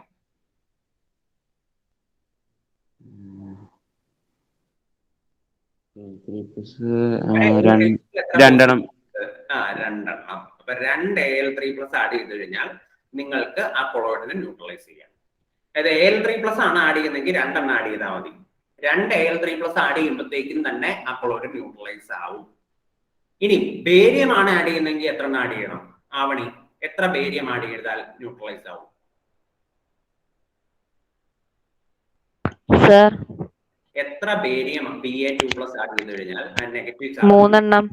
3 ബേരിയം ആഡ് ചെയ്യണം. കാരണം എന്താ? ബേരിയത്തിൽ 2+ ചാർജേ ഉള്ളൂ. 2+2+2+, അപ്പോഴാണ് 6+ ചാർജ് ആവുള്ളൂ. അപ്പൊ 6+ ചാർജ് കിട്ടണമെന്നുണ്ടെങ്കിൽ 3 പ്രാവശ്യം ബേരിയം ആഡ് ചെയ്യണം. പക്ഷെ അലൂമിനിയം ആണെങ്കിൽ 2 പ്രാവശ്യം ആഡ് ചെയ്താൽ മതി. ഇനി സോഡിയം ആണെങ്കിൽ എത്ര തവണ ആഡ് ചെയ്യണം? എത്ര തവണ ആഡ് ചെയ്യണം അന്ന? സോഡിയം ആണെങ്കിൽ എത്ര തവണ ആഡ് ചെയ്യണം? 6 തവണ ആഡ് ചെയ്യണം. അപ്പൊ ഇതിന്റെ അകത്ത് ഏറ്റവും എഫിഷ്യന്റ് ആരാണ്? അലൂമിനിയം ആണ്. കാരണം എന്താ? അലൂമിനിയം വെറും 2 ആഡ് ചെയ്യുമ്പോൾ തന്നെ ആ കൊളോയിഡ് അങ്ങനെ ന്യൂട്രലൈസ് ചെയ്ത് പോകുള്ളൂ. സോഡിയം ഒക്കെ നിങ്ങൾ 6 തവണ ആഡ് ചെയ്തുകൊണ്ടിരിക്കേണ്ടി വരും.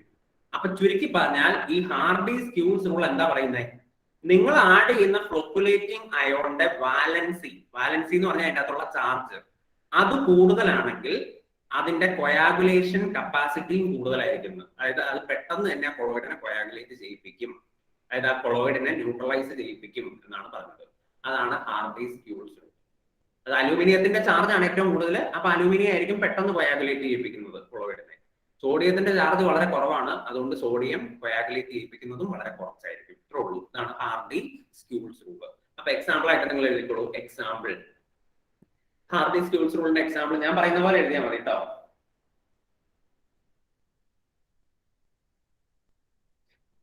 In the coagulation of a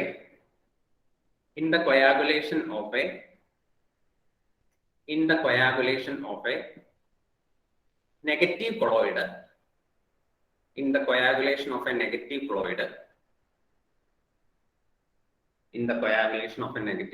comma, the flocculating power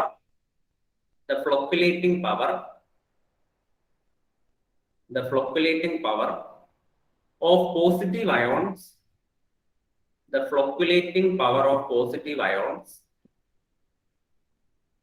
is in the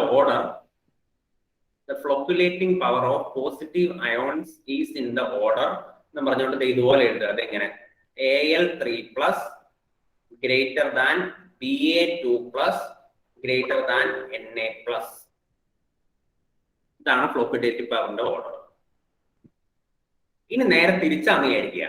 ഇതെങ്ങനെ? ഇനി എല്ലാവരും ശ്രദ്ധിക്കാട്ടോ. ഇതെല്ലാവരും എഴുതിയെടുക്കുക. ഇനി നേരെ തിരിച്ച് ഞാൻ വേറൊരു കൊളോയിഡ് എടുക്കുവാണ്. ആ കൊളോയിഡ് പോസിറ്റീവ് കൊളോയിഡ് ആണെന്ന് വിചാരിക്കുക. പോസിറ്റീവ് കൊളോയിഡ് ഒരു 6 പോസിറ്റീവ് ചാർജ് ഉണ്ടെന്ന് കരുതുക. 6 പോസിറ്റീവ് ചാർജ് ഉള്ള ഒരു കൊളോയിഡ് ആണെന്ന് വിചാരിക്കുക. അപ്പൊ ഞാൻ എന്ത് ഫ്ലോക്കുലേറ്റിംഗ് അയോൺ ആഡ് ചെയ്യണം? നെഗറ്റീവ് ചാർജ് ഉള്ള ഫ്ലോക്കുലേറ്റിംഗ് അയോൺ ആഡ് ചെയ്യണം. വേണ്ടേ? ആഡ് ചെയ്യണ ഫ്ലോക്കുലേറ്റിംഗ് അയോൺ നെഗറ്റീവ് ചാർജ് ആയിരിക്കണം. അപ്പൊ ഞാൻ ആദ്യം PO4 3- ആഡ് ചെയ്തു. പിന്നെ ഞാൻ ആഡ് ചെയ്തത് SO4 2- ആഡ് ചെയ്തു. പിന്നെ ഞാൻ ആഡ് ചെയ്തത് Cl- ആഡ് ചെയ്തു.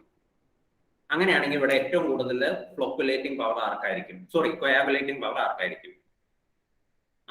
ഏറ്റവും കൂടുതൽ കൊയാഗുലേറ്റിംഗ് പവർ? അഭിരാമി പറയൂ. അഭിരാമി, ആർക്കായിരിക്കും ഏറ്റവും കൂടുതൽ കൊയാഗുലേറ്റിംഗ് പവർ? PO4 3- കാരണം എന്താ? അത് 2 പ്രാവശ്യം ആഡ് ചെയ്താൽ മതി അല്ലെ? 3- എന്നുള്ള സാധനം 2 പ്രാവശ്യം ആഡ് ചെയ്യുമ്പോൾ തന്നെ 6- ആവും. അപ്പൊ 6- ആ 6+ കൂടെ ക്യാൻസൽ ചെയ്ത് വെക്കും. പക്ഷെ SO4 2- നിങ്ങൾ 3 പ്രാവശ്യം ആഡ് ചെയ്യേണ്ടി വരും. അപ്പൊ നിങ്ങൾ അതിന്റെ ചാർജ് നോക്കിയാൽ മതി. 3- അല്ലേ വലിയ ചാർജ്? നിങ്ങൾ മാത്തമാറ്റിക്സിലെ -2 -1 കൺസെപ്റ്റ് എടുക്കരുത്. അതിന്റെ മാഗ്നിറ്റ്യൂഡ് ആണ് എടുക്കേണ്ടത് കേട്ടോ. നിങ്ങൾ ആലോചിക്കുക -3 എന്ന് പറഞ്ഞാൽ ചെറുതല്ലേ, -2 അല്ലേ വലുതെന്നൊക്കെ അങ്ങനെയൊന്നും ആലോചിക്കണ്ട. അതിന്റെ magnitude, how much negative charge, how much positive charge. അപ്പൊ 3- ആണ് വലിയ വാല്യൂ. അപ്പൊ അതുകൊണ്ട് അതിനായിരിക്കും ഫ്ലോക്കുലേറ്റിംഗ് പവർ കൂടുതൽ. അപ്പൊ അതും കൂടെ എഴുതിക്കോളൂ എക്സാമ്പിൾ ആയിട്ട്. In the coagulation of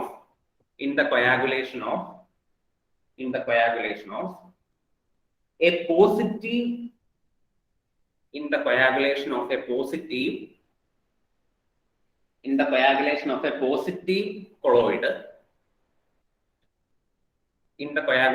positive colloid, comma, the flocculating power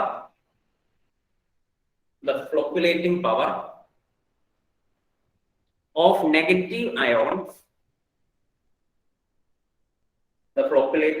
negative ions is in the order എന്ന് പറഞ്ഞുകൊണ്ട് ഇതുപോലെ ഒരു ഓർഡർ എഴുതി വെക്കുക. ഏതാണ് ഇങ്ങനെ PO4 3 minus greater than SO4 2 minus വീണ്ടും greater than Cl minus.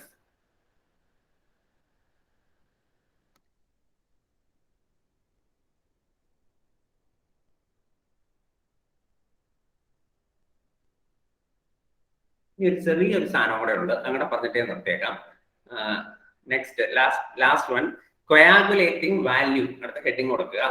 കൊയാഗുലേഷനുമായിട്ട് ബന്ധപ്പെട്ട് ഒരു സാധനം കൂടെ ഉണ്ട്, coagulating value.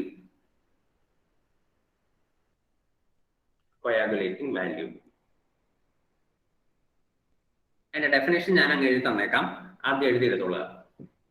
It is the minimum concentration of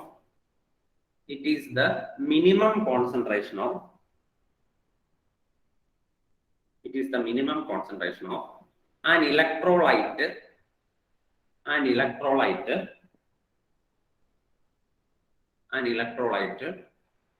in millimoles per liter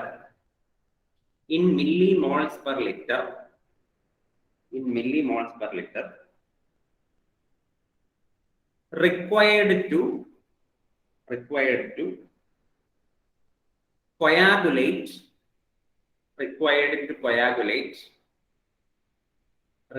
coagulate a colloid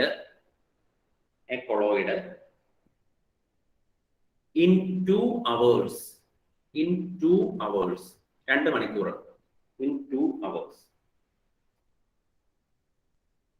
അടുത്തൊരു പോയിന്റ് ആയിട്ട് എഴുതുക.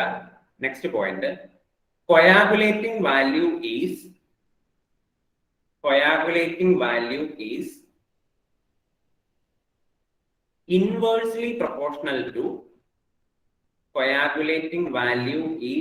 inversely proportional to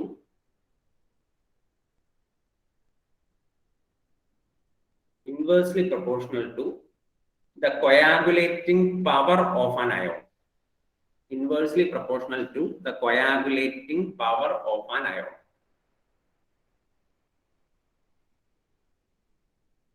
അതിന്റെ അർത്ഥം കൂടെ പറഞ്ഞു തന്നേക്കാം, ശ്രദ്ധിച്ചിരിക്കുക.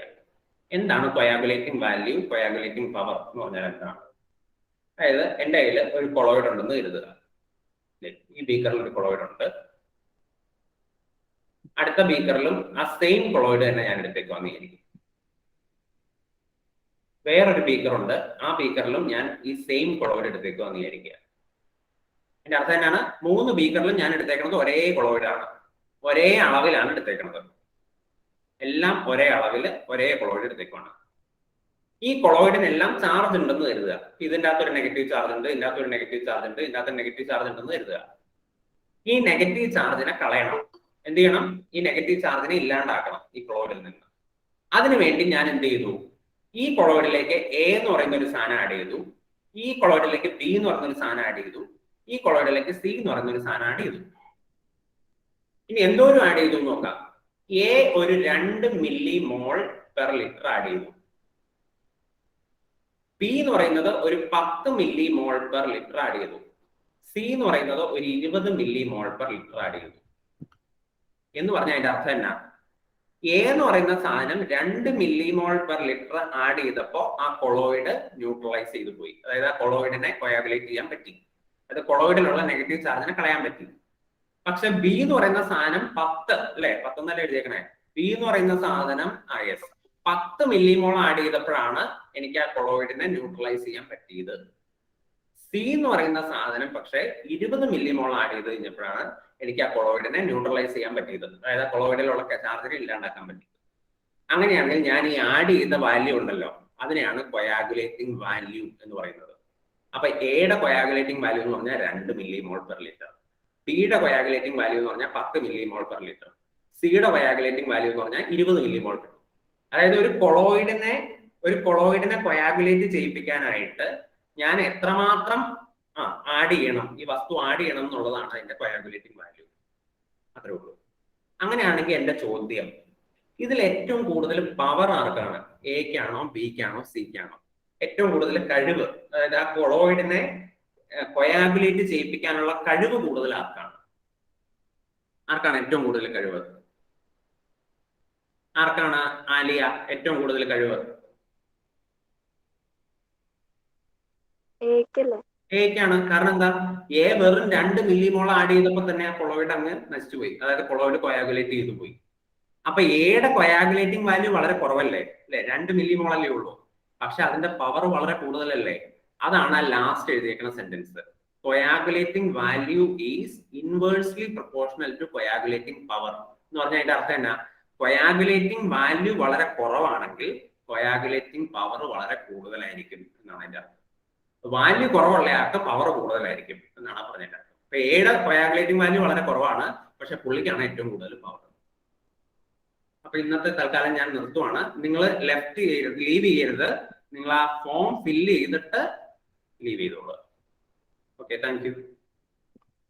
Thank you sir. Thank you sir.